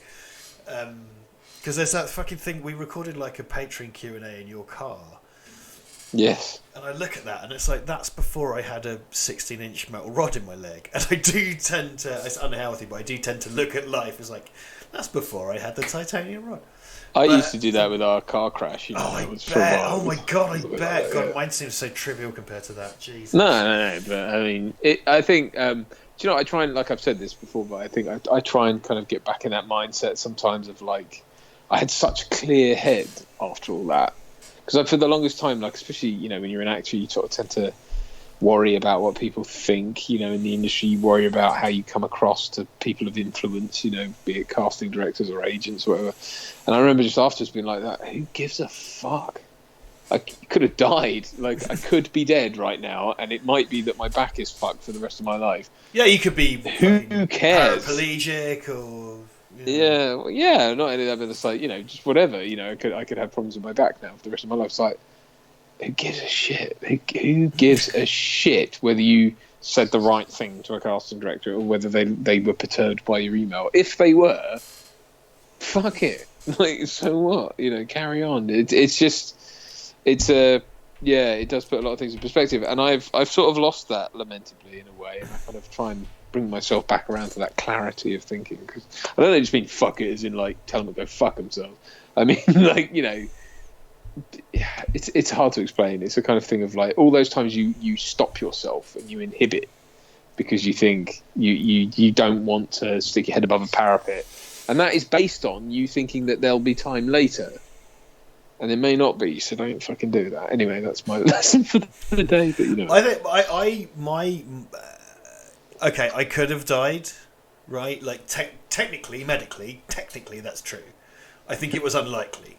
His dick could have fallen off. My bum could have fallen off. But the thing is, you were in a car crash, and when you're in, it's like being shot at, isn't it? Being in a car crash, it's like you were in a car crash. I broke my leg. I broke the hardest bone to break in the whole body and shit, and it was a freak accident. I could have died, but it's not two cars smashing together. It's not like pow. And I do have a good reserve of stoicism, I think, when I need it. I'm not fucking Clint Eastwood, man, but like I and that was bad, but I knew I'd be all right as long as we were sensible. And it developed over hours. What I didn't have was bang! You're in a car crash, motherfucker! Like that is a, you know what I mean? That's like a bullet. It's an explosion. It's a gun. It's a bolt of lightning. It's not the same thing. No. It's a. Well, I'm sure that. It's not like I'm unique. This is no, but lots of people have car crashes. But well, I did. We were exceptionally lucky, my wife and I, to survive that. It was a pretty horrific crash, and actually it was in the newspapers, a guy died the week after on exactly the same bit of motorway at seemingly the same place, in the same way. Like, he came off the road the same way we had done. His car rolled, it hit a ditch, it went over, it hit a tree. It was like exactly what happened to us, and he died and we didn't. So and it was a terrible. I mean, like that was. No, I can't say that. No, I believe that. I was just thinking about our mutual acquaintance had a. I won't. Yeah. No, I don't know. I think those things do. I will say this for the funnies, because I do sort of endlessly. Shut up. Shit. Stop being a twit. Yeah, shut. Oh no, but I do. I think to a fault, I find humour in everything. No, but that's good. That is good. I have been dumped over that. It's like everything's a joke to you, and it's like, and this will be later on a Judge Dredd stream in 4 years.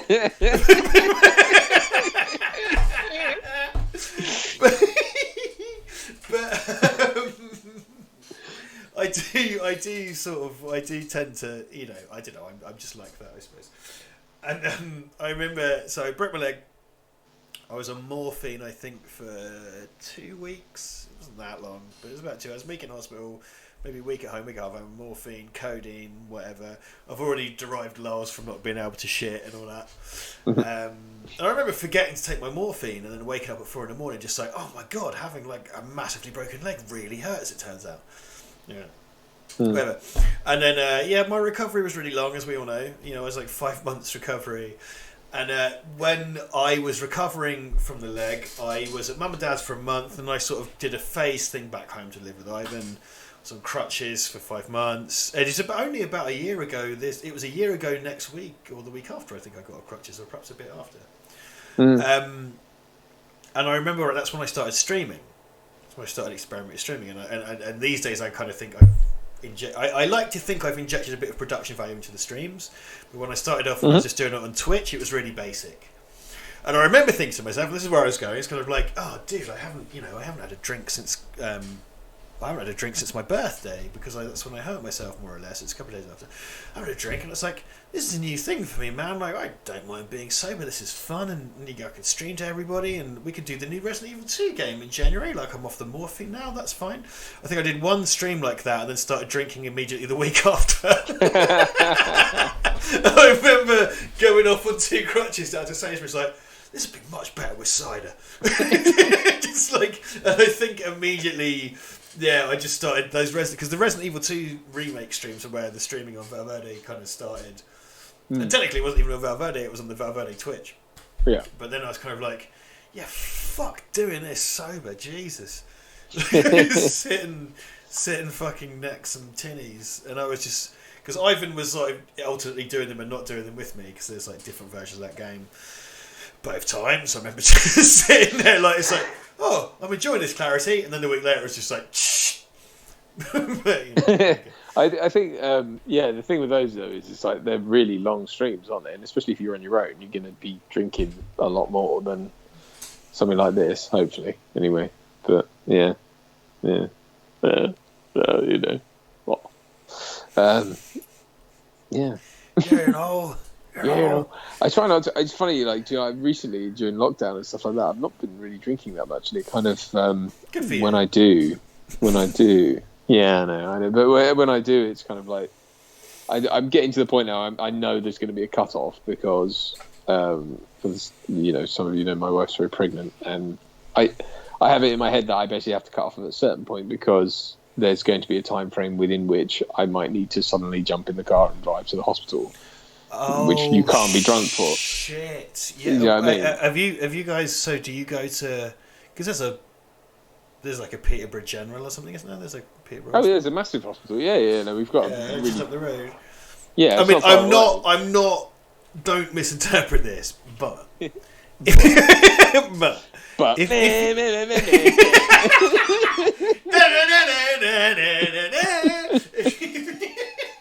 Don't misinterpret.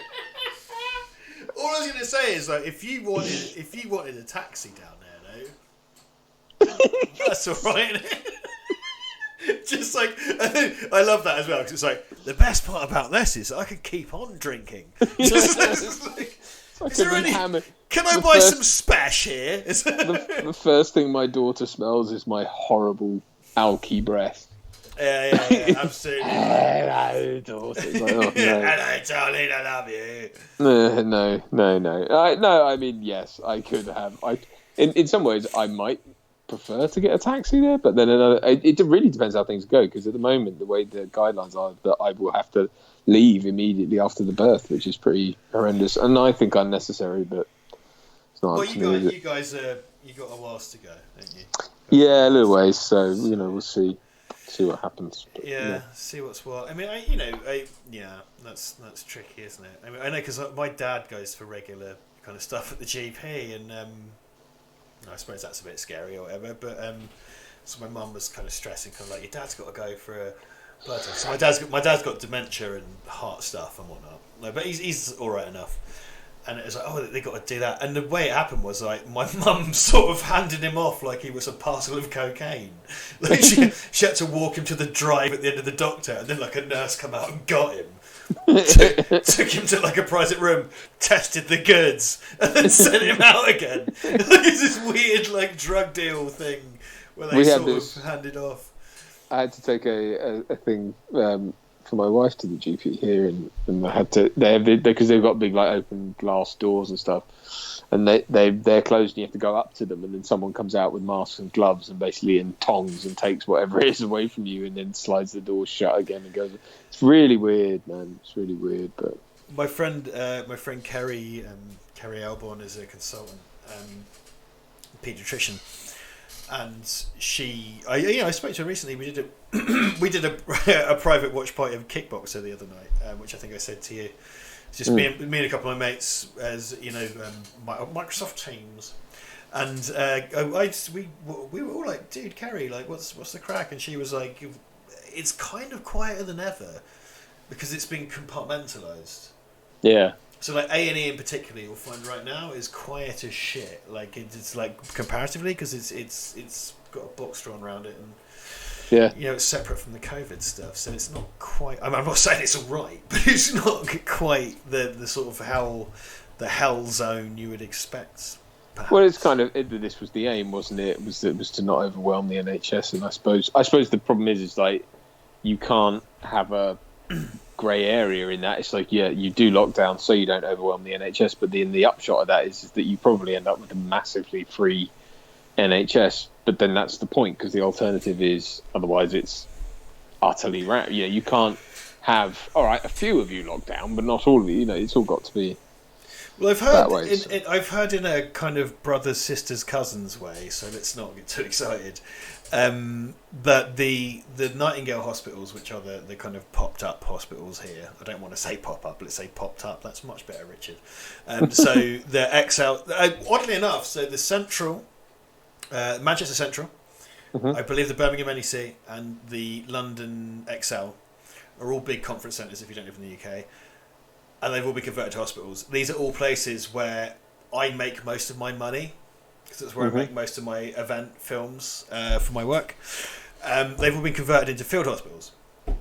And from what I've heard, like, they are fucking empty, which is good. Yeah. I'd rather have them and not need them, and need them and not have them. The fact that if you're going, ah! But the reality is, I'm fine with that. That's good. That's proportional response.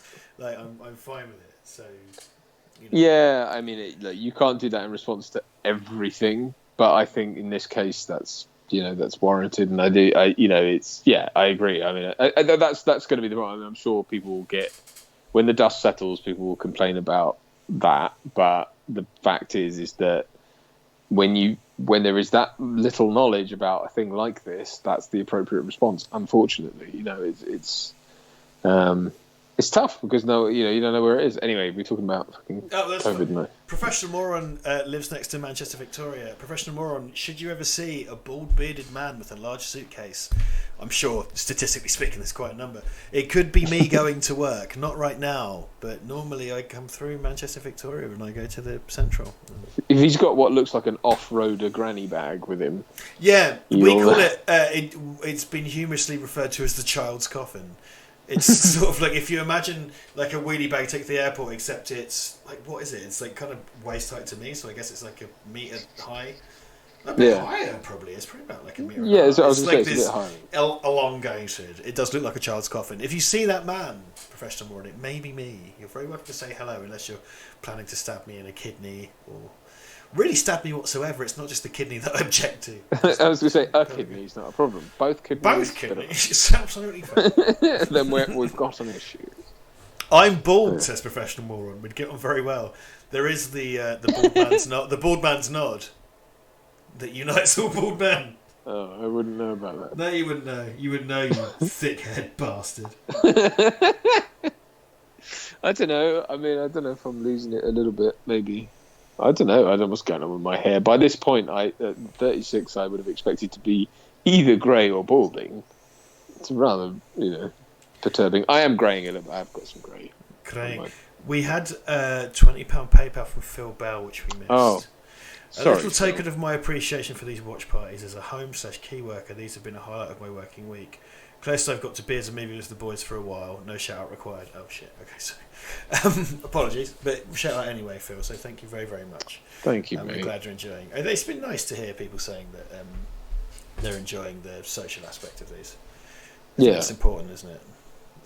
Yeah, it's always this sort of happy byproduct of stuff. I mean, that's one thing TGV's always talked about. Even when we were elsewhere, that sort of and Rachel as well. Rachel talked about going through chemotherapy and stuff with her cancer, and it's like, and just having that dopey, stupid thing to listen to. I mean, I'm flattered that it's us that you've turned to for that, because there's I'm sure plenty of content online that would have proven more edifying and I don't know what's the word, interesting to listen to. But nevertheless, I'm just super grateful for that aspect of it, because it's a really happy byproduct of two dickheads talking about. It's lovely, isn't it? It's really lovely. It's a really lovely feeling, and there's something that we just sort of we've experienced a lot of growth in this channel, and it's off the back of things we pulled out of our asses because of the situation. I mean, I think it was very early on. It was just like, I think we did the video about Batman, and we did the video about Daniel Craig, the next Bond being delayed, and those got really good responses. And it's like, oh, well, that's just us talking on Skype. which we've always done. Mm. But I think it's sort of like we did the Fantastic Four one. I think the Terminator one, like the watch party numbers have dropped off. So like the Terminator one got like 260 or something. But I don't really think it's about the numbers. I think it's about the enthusiasm of the people that come, and I think like anything you do, when it blows up initially, and then it kind of shrinks down. And I think the 140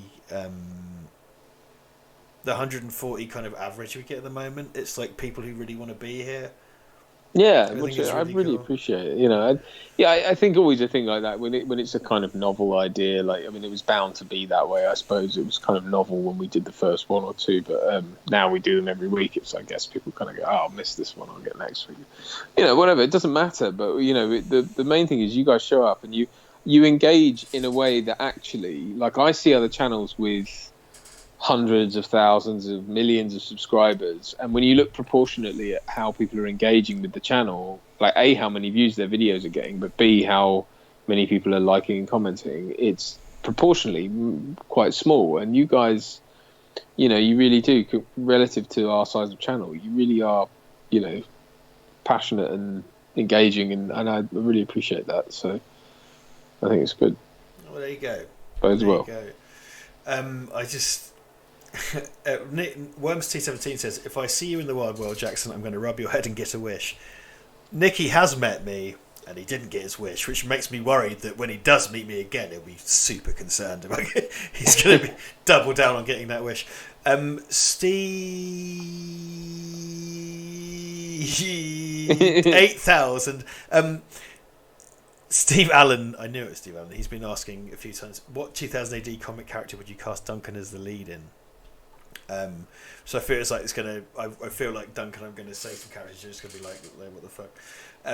Judge Dredd. That's about all. Judge Dredd. Well, someone said Nicola. Well, Frank Allen, friend of the show, and Hey. Valverde member, said Nicola Dante. Nicola Dante is like a super cool Russian sexy guy. Like, you'd be mad to say no to that. Like, that would be good.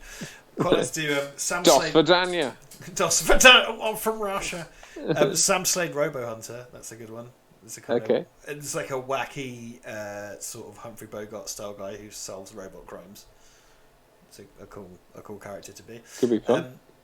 Ace Garp from Ace Trucking. That would, because he's looks nothing like he was a little kind of alien goblin with a sentient scarf that has a pyramid for a head or a cone head.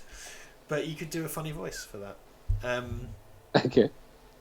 Oh god, this is quite hard. Duncan Casey is slain.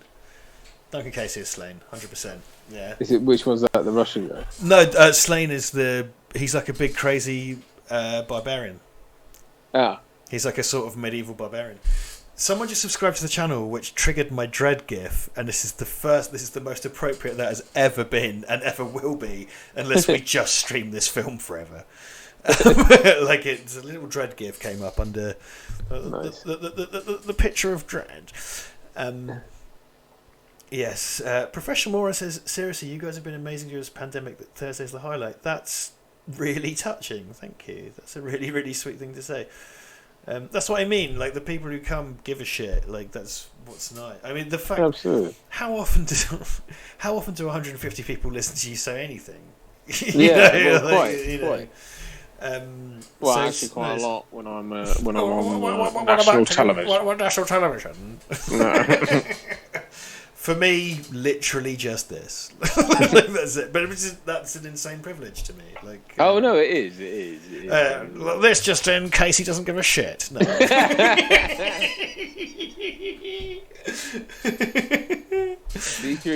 D3NV1 says, "Can Dunk do a Russian Akane?"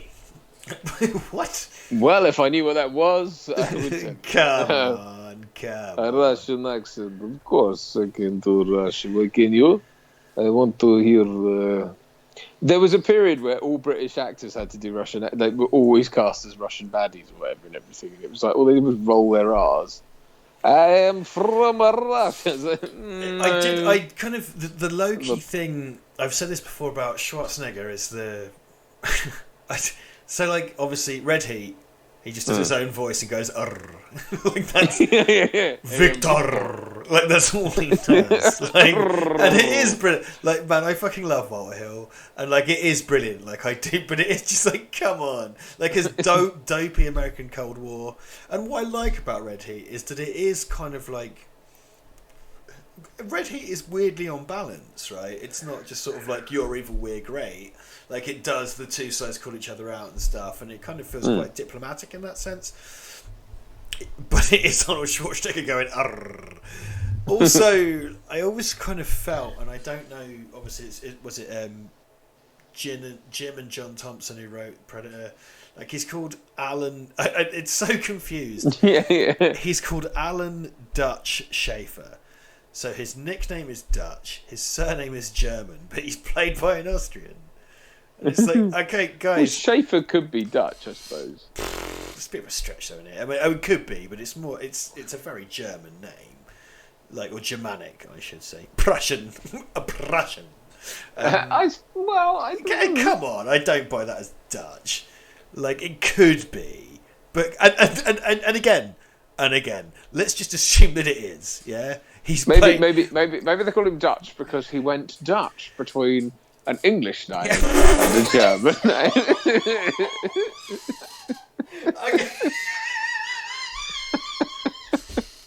Like he's a fucking Tinder date. Yeah. Yeah, but he's still like, hey guys, if you bleach, we can kill it. Like, come on, it's like. No, it's just he always is like. Whenever he goes for dinner with his crew, he always splits the bill. After every. Jesse Ventura's like, I didn't have any dessert. He's like, it doesn't matter, Jesse. Split the bill. Whether you're a cheapskate, come on, do it.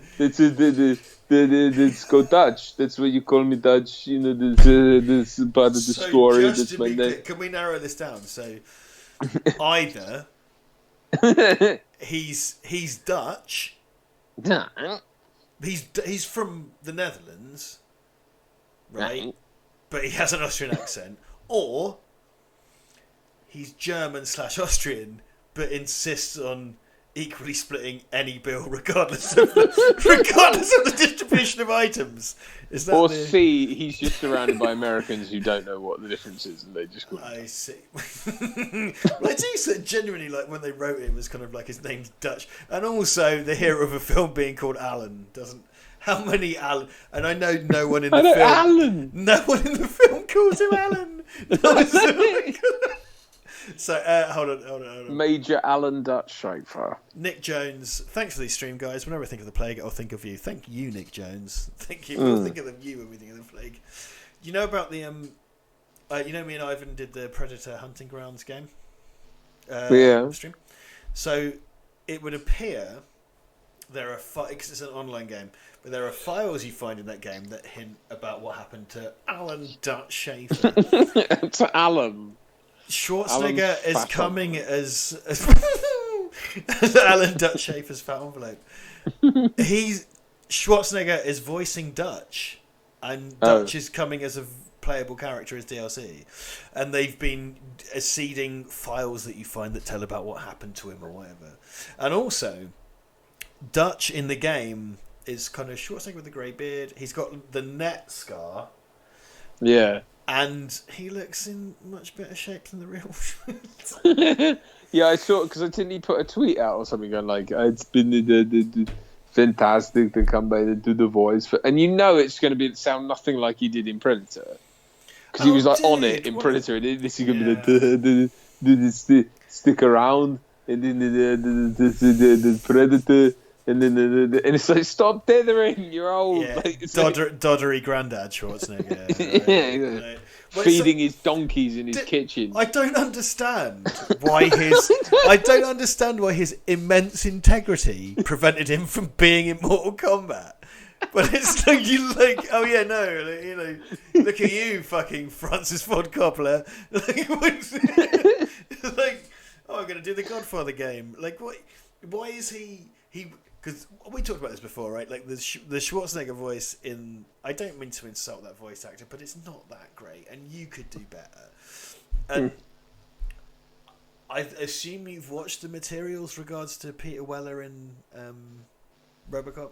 Yeah, Ryan tweeted us a thing that I watched. Yeah, you know, like how he sounds like he's doing it while he's asleep. Yeah. Because one thing I will say, this channel has the inside track to a degree on Peter Weller, and Peter Weller sets a minimum fee for him to do Robocop stuff, and he'll do it for that. So KFC can afford it, and Warner Brothers can afford it. So we've got KFC and Mortal Kombat. And I watched that trailer, and because I saw your response to it to Ryan, I'm totally on board with how silly and dumb that is. Of course it is. It's Mortal Kombat. It's fine. And one of the fatalities is like he shoots you in the dick and it all explodes. It's supposed to be dumb. It's fine. It's supposed to be dumb. I take no offence. But he's kind of like the trailer was like he gives a line. He goes like, "You're under arrest, dirtbag." It's like, yeah, dude. Like, I'm surprised you even did words. They'd recorded you farting and laid it over the game and said, "Well, that's Peter Weller's ass." It's when Krusty comes into the recording booth in that episode. He's like, hey, blah, blah, blah. He just reads it out and then goes, "Okay, I'm done." Go again. If he gets one wrong, so he just goes, "Go again." Hey, Sancho Bravo. Like, "Okay, I'm done." Gets out and just walks off. Like, just one take. Basically that. Oh, I said, dude, it's like, why? It's like, oh yeah, Schwarzenegger was excited to play Dutch again. It's like, what was he? I do think it's really funny. This nails home something that I always found really funny is that even Schwarzenegger looked at the Predator and went, "No, mate, I'm alright." Yeah. Like, even he, and he's someone who plays fun. There was do you remember there was that time where he never revisited stuff? And I think it was a gubernatorial thing, but he never revisited stuff. It's kind of like, oh, he's kind of classy because he doesn't just whore himself out. And then these days it's like, oh. In fairness to, that's really started with Terminator stuff, hasn't it? Because I was going to say, like, he hasn't really done that much, like, not in the same way that Stallone had. And there's no, like, he didn't do Predator sequels, he didn't do Commando sequels. He didn't, there's a lot of sequels he didn't do, but Terminator he has run into the ground like you would not believe. I mean, that plane has crashed and burned like so badly. I mean, with him at the helm. Yeah, films aside, because because it's like I love that sort of Terminator Salvation thing. It's like, well, Arnold's done with it, and then it's like, because he just kept sort of going. Yeah. But that aside, there was that, because it always seemed as if he didn't really do that stuff, and then he suddenly was very just doing YouTube videos going, "Get to the chopper, get to the stick around, get to the chopper, get to the stick around. It's not a tumor. It's not a tumor. Put the cookie down. I'll be back. It's not a tumor." Get to the like over and over and over and over and over. It's just like, because it seemed like he had a kind of integrity, but I suppose when you that reminds me, Caudry of Caudry Effects sent me a Twitter DM link. If you're listening, mate, which I'm assuming you're not, because it's probably like Tuesday in Australia at the moment. He sent me a link on Twitter to one of these things where, deep fakes. Yeah, they can do that with voices now, and it was Schwarzenegger reading like the manifesto of some school shooter. Yeah. You heard that? Not that one in particular, but voice synthesis. Yeah, because there's like sort of, oh man, it was like Martin Luther King reading "Darth Plagueis the Wise" was the one I saw. Whoa! Yeah, dude. Like, and there was a Bill Burr one. Yeah, the voice. We're all fucked. Like, what's the point even in us being here? I know. Like, this is the good thing about being such a low-profile channel. Is like we're not worth faking right now. Like, no, but I was just looking at it and I was just like, it's prescient that they do it with Schwarzenegger's voice. That like that's the sort of voice of the machines, effectively, that's going to fucking enslave our planet. I was like, oh my god! I mean, it is, and it's Running Man, isn't it? It's like they can basically now do Running Man. They can fabricate video. I think we talked about this in our commentary. Like, I remember there was this kind of weird safe zone where I could laugh at how stupid that was. And then watching it again, it's like all things, I should have known, like all things in Running Man. It's like, oh, like this is all because like Robocop and Running Man become less funny over time because it's just like, well, this feels like a documentary. This is too much like. So real quick, Lee Hutchins, quite a few minutes ago, fellow board man, gave £2, and he says it ain't broke on Ken Branagh's Frankenstein. I'm not sure I've got mad opinions about Ken Branagh's Frankenstein, to be honest. I don't know. It's been a long time since I watched it. I really enjoyed it, and is it Tom Hulse? I can't remember. He's one of the actors in that. I went and saw it when I was a kid at school. We went and saw him give a talk or a lecture on, I guess, acting. I guess acting. I guess, and or Plumbing. Plumbing.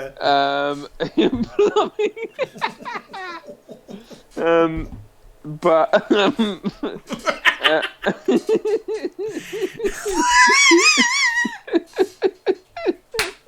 anyway, U-bends and the such. But it's a film I think is quite good, but it's been a long time since I watched it, so I should probably rewatch it. Yeah, same. I always appreciated it's kind of like, because to me, because that came out in the 90s and I was quite young, and it's like Frankenstein was always kind of the green flat top thing, and we hadn't quite got to Mary Shelley in school yet. And it was like, oh, this is completely different. And I remember enjoying it at the time. It's because of that and Bram Stoker. Because Mary Shelley's Frankenstein was very much like, here's the sequel to Bram Stoker's Dracula, except definitely not that at all.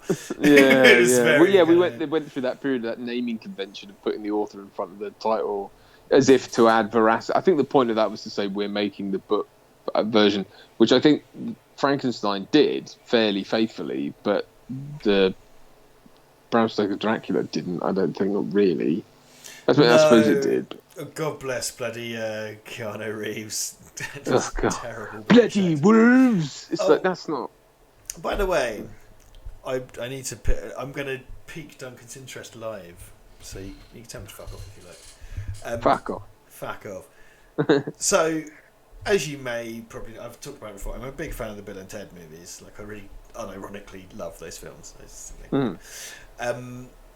They are crowdsourcing stuff for the new movie, and I don't know if it's a reaction to lockdown, but presumably there's going to be a scene where Bill and Ted log on to YouTube or something, and everyone goes, we love Bill and Ted, but they get people to send videos in. And I had this drawn to my attention on Twitter, possibly by... Oh no, it was by Gali, it was by Real Movies. I went and did Bill and Ted's Biggest Journey. And they are crowdsourcing video content to put into the Bill and Ted Face the Music. And Bill and Ted Face the Music is due this summer, and I think they're probably reverse engineering it to plug this stuff in, because it's quite late in the game. We should do we could be in Bill and Ted Face the Music if we took a video. Well, yeah, I guess. Don't react like that. That's really exciting to me. Oh, okay, sorry. All right. Yay! What do we need to do? I can't make you be excited about that. There's no way I can make you excited. We could be in Bill and Ted, and like they'd probably reject it, but we could be in Bill and Ted. Val Valley Broadcasting in Bill and Ted. What do you have to do? I don't understand what you have to record a video and say a thing and send it to a hashtag or some shit. No. All right. Yeah. We could be in Bill and Ted. That would make me so excited. It really would. We'll do it with one of our posters behind us. Yeah. Lewis Taylor of Sleep Tight, he ordered one of our stickers and put it in the film Sleep Tight. I think it was a sticker. Oh, yeah. That's kind. Cheers, man. Yeah, fucking scumbag channel. I love it. Like when it's like when Steve fucking turned up in Cambridge wearing a VVB t-shirt, and his missus did. And it's just like, oh man, we're just idiots that live here. I don't even have a Valverde t-shirt. Like I ought to order one actually. It's bad, isn't it? Well, I got one. I got to say, I wanted one to wear on camera, but I also sort of wanted to see what the crack was of Redbubble. And like, this is not a sales pitch for Redbubble, but the way they deliver their merch and stuff is really, really nice. Here's my on balance take of Redbubble. The t-shirts are really high quality. They come nicely packaged with a little sticker and stuff and blah blah blah. As someone selling Redbubble, I find the shop very hard to set up. I find the public facing end of it very difficult to configure. And the money's tricky to talk about because we get very little for every piece of merchandise sold, but then again, I don't have a t-shirt printing factory. So there's that, you know what I mean? Like, yeah. Because as if I'm going to order fucking 40 t-shirts of every size and put them in the shed just in case. Fuck off. Like posters, we don't have to worry about sizing, so we can get the posters. And, you know, yeah, I don't know. Redbubble. I don't know. It's an odd one, Redbubble. I'm kind of glad someone's selling our shit like that, because I do think Redbubble's products are really nice. We as creators get very little out of it, but I'm just glad that our products are out there, and it seems that what you get as an end user is quite high quality, but using it as a creator is really fucking difficult and not very intuitive. I suppose it's one of those things where you kind of see it as like, you're essentially, you get a small kickback for someone who then sends people advertising for your channel, I guess, because if you've got a logo on it that says Valverde Broadcasting or whatever, then people are walking around with your stuff on. That adds value, even though we don't get money back, but it's still value added. So yeah, I don't mind. I'm not bothered. I'm not bothered about making money off them. I'm glad that this stuff's out there, and it's fairly decent stuff.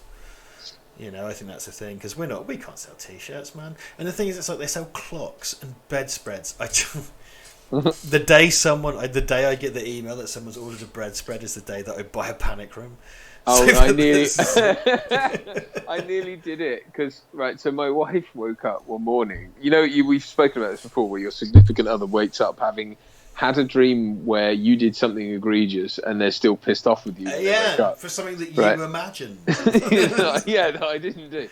She had this dream that which is worrying when I think about it, but basically that I had redecorated our bedroom. Yes. And I had put a Superman bedspread on, I'd got Superman bedding and sorted it, and I put wallpaper of Superman up or whatever, and she was really pissed off with me. And then as a joke, I went on our Redbubble and I was like, you can actually get Valverde stuff in king size. Yeah. And I was like, oh, I'm so gonna do that. So you're gonna get Valverde logos everywhere. So it wasn't that expensive either. It was like 30 quid or something. Imagine if she birthed your child on a Valverde bedspread. I just changed it right at the last minute. Yes. Damn it. I need to just draw attention. Oh God, have I lost it? Someone said, "Oh no, I can't find it." Someone said, "What about a Richard Jackson bald cap?" I hate to burst your bubble. That's just a bald cap. There's nothing particularly distinctive about this cranium. It's hard to brand it. It's like when there's an example of this that I know I'm going to be frustrated. It's like when they would stick a Batman tag on you know what I mean? It's a really nondescript thing that's not even it doesn't have the logo on it. Like a pepper shaker or something, and it's like, that's a Perspex pepper shaker with the Batman pepper shaker. It's like, this is the pepper shaker Batman would use. It's like, when he's solving crime.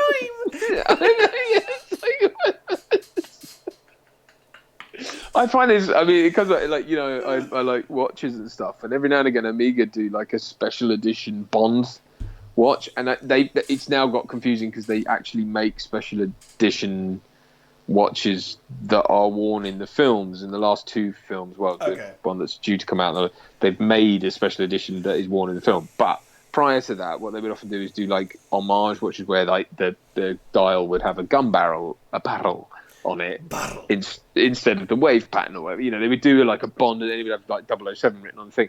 And some people would buy that as if that's James Bond's watch. And it's like, James Bond doesn't wear a watch with it with all that on it, right? There was a thing there was a great piece of Star Trek merchandise that's very, very storied on the internet. And it was a Spock helmet. And in Star Trek, Spock never wore a helmet.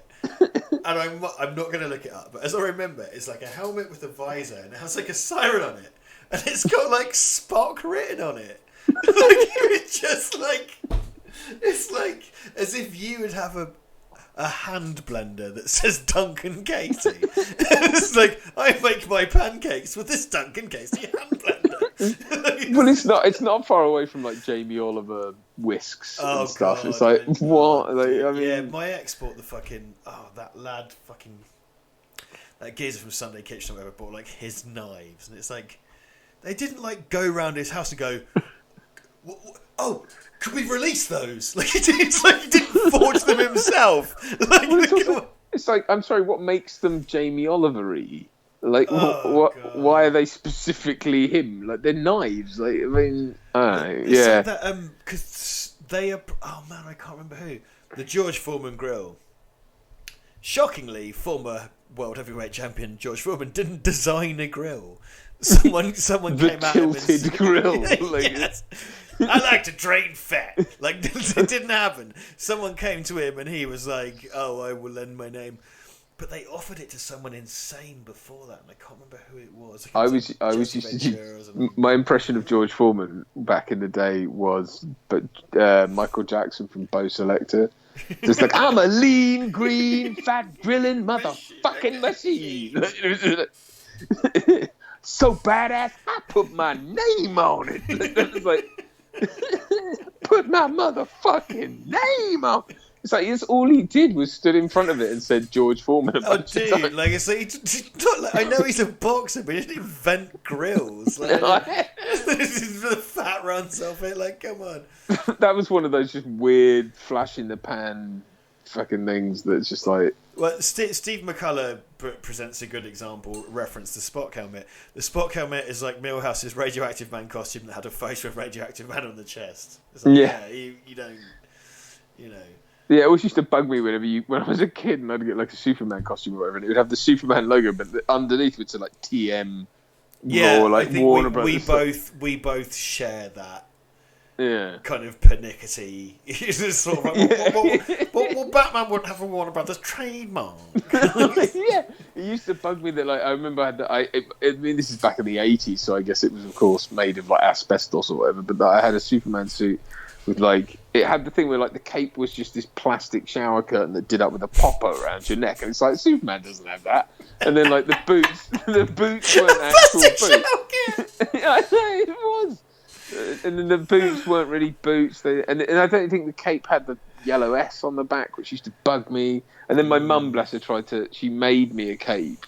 Because I used to complain about how the cape didn't have the S on the back, but she made the cape based on the end credits of Lois. No. She got it wrong. She made it. Fuck you, Duncan Casey. She made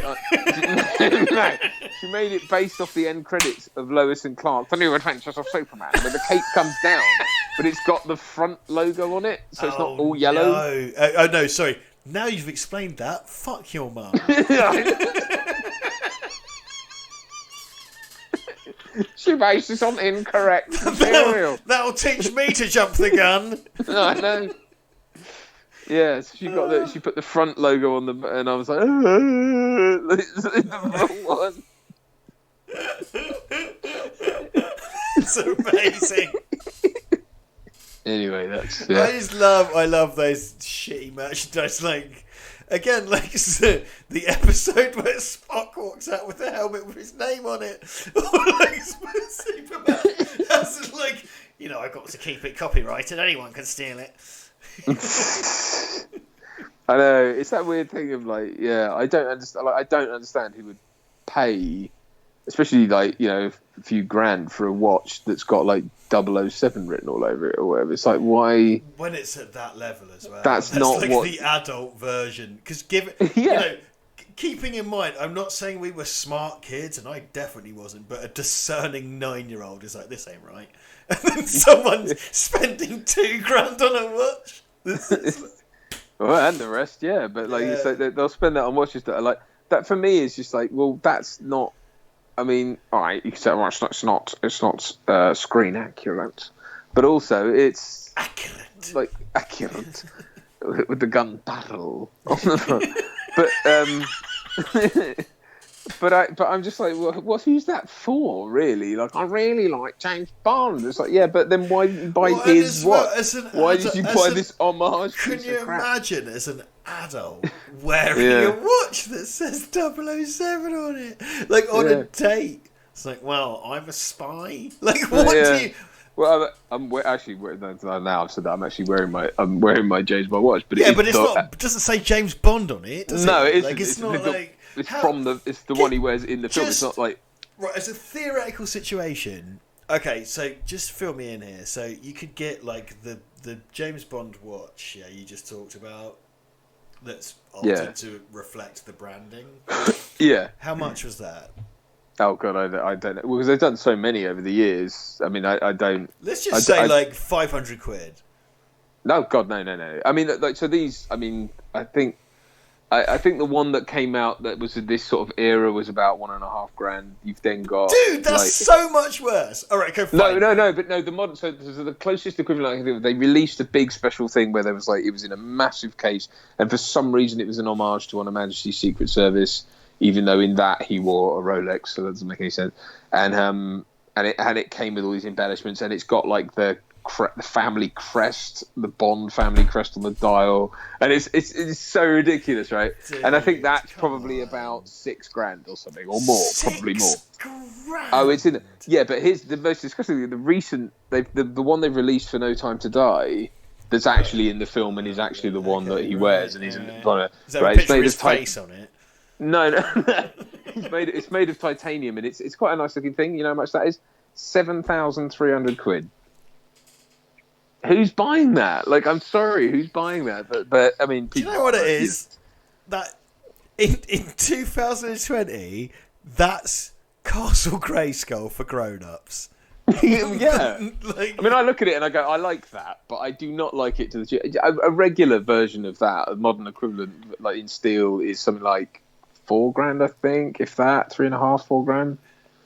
So to pay that much over the odds, like double the price, just because it's James Bond. I mean, and I get to a degree, like, because I'm not obviously you and TGV are watch guys, and I get that kind of sartorial thing of watching. It's not for me. You know, I think that's one of these things where Duncan and I are different people, but like, it's not for me. But I get it.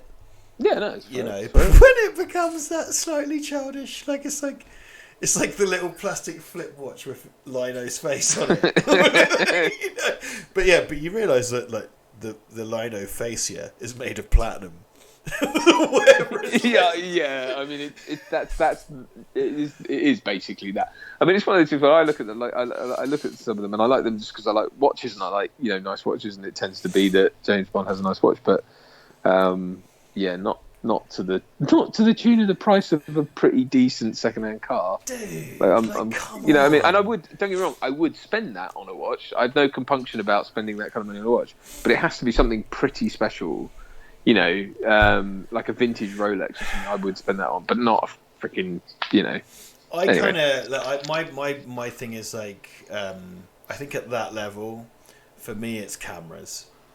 Yeah. You know, and for me it's cameras. And like, I've spent money on art and comics before. Trainers to a degree, but I'm not one of those. I don't see the point in buying like hyper vintage trainers for $10,000 because you're never going to wear them. Yeah. You know, they don't. You know, because trainers decay way faster than watches do. You can hand a watch down. You can't hand trainers down unless you keep them sealed. You know. Yes. Yeah, and then you can't enjoy them. I believe that you should be able to enjoy these things. I mean, I've got my eye on. I would love a vintage Rolex Submariner. And there's a few I've got my eye on, but you're talking really 10 to 11 grand just to get into that. Thing, and that can go. Stuff. You know, it can be if you've got a Mark 1 dial 1680 Submariner from like 1960s, whatever.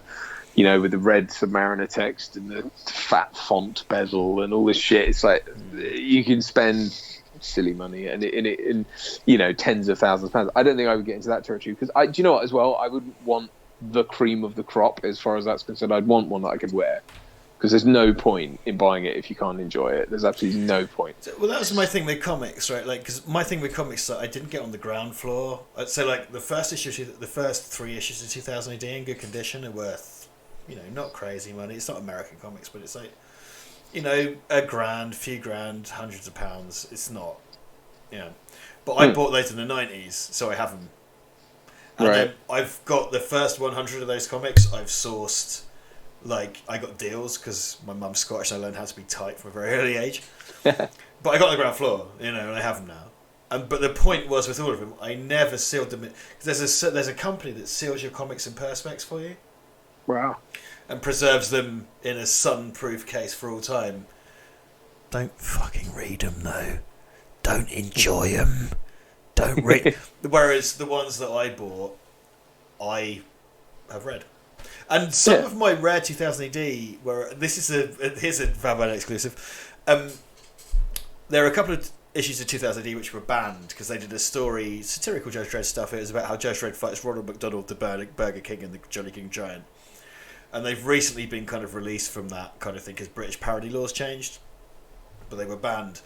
My version of the banned progs I bought from a guy at Comic Con who told me that they were part of John Entwistle's collection from The Who, and he sold his family sold them after he died. And the thing is, the reason I believe that, I would normally think it's bullshit, but he was asking market value for them. He wasn't saying these are John Entwistle's comics, so that'll be 200 quid. I paid market value for them. I didn't pay a lot, so I kind of believe it. But the thing is, you couldn't get those. Weren't one of the before they changed the parody law. You couldn't. They weren't reprinted, so you couldn't even read them. I took them home and read them because that's what they're for. Yeah, well, you know what I mean. That's how I feel about these things. It's just like don't get me wrong. I like to preserve things as best I can, but they are there to be enjoyed. And I feel that way about anything I bought. Like I don't buy massively expensive stuff all the time, but things like watches and like I tend to spend a bit more on like coats, for example. Like I tend to buy like a barber jacket, or like I'll buy I'll go that little bit further because I'll wear it and I will wear it and wear it and wear it until it breaks. Basically, that's usually what I'm the same. Like I'm not having shoes. I don't have loads of shoes, but I'll have a brown pair of boots, some trainers. That's pretty much it, and some black and brown Oxfords or whatever. That's it, done. But I'll wear them until they are done. And then it's only when like I had a pair of Converse that I've had for a few years, and then the back started ripping away from the heel, so I had to get some new ones. That's it. Like that's how I operate. And it's the same thing with watches. I think I guess the logic is, if you preserve it, it will be worth more in the future. Yeah, to sell to some arsehole who's got loads of money and then won't appreciate it. It's like you may as well enjoy it and make it part of you. Yeah. Yeah, well, the comic art I have, I've bought a few pieces on the market, but like I've bought published pages of comics, and for the most part, I've bought them from the artists. So Chris Weston, people in the chat want to hear that, is a very storied Dredd artist. I walked up to him at Comic Con, he had a folder, and I chose a page. I said I have that one piece. He sold it to me for 45 quid. I framed it. It's aged. It's framed. It's worth more now. Nice.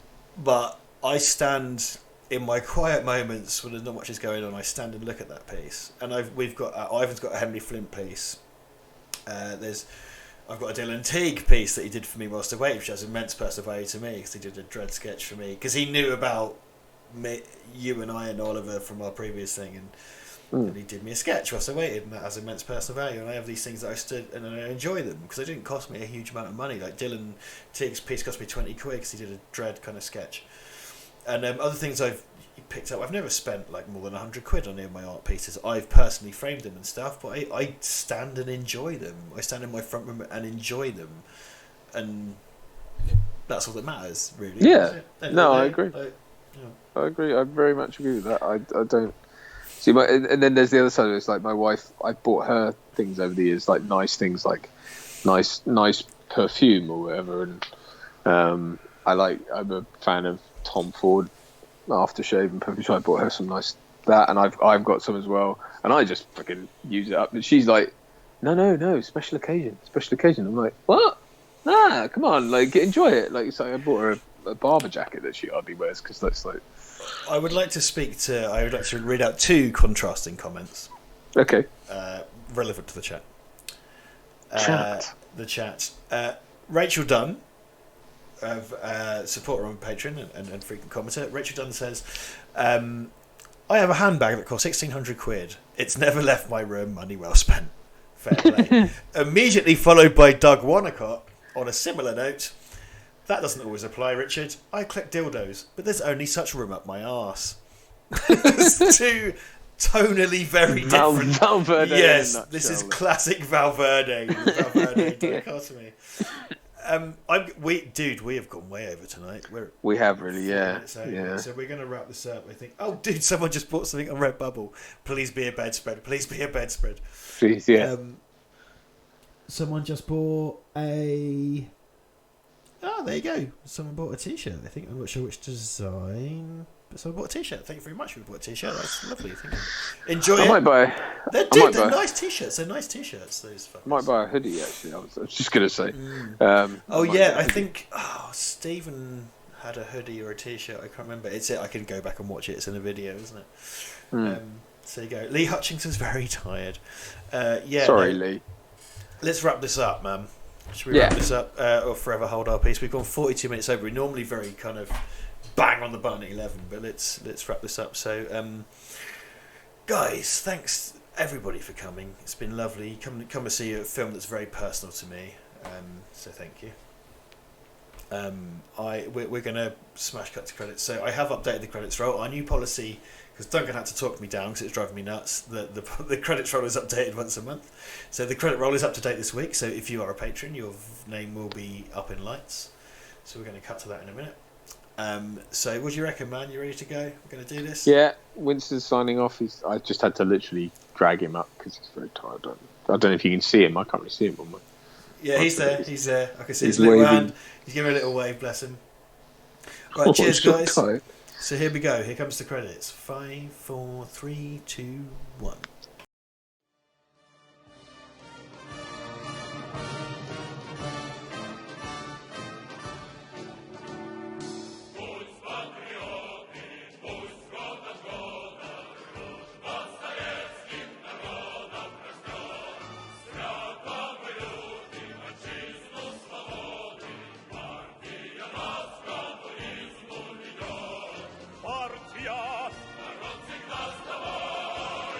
Partia,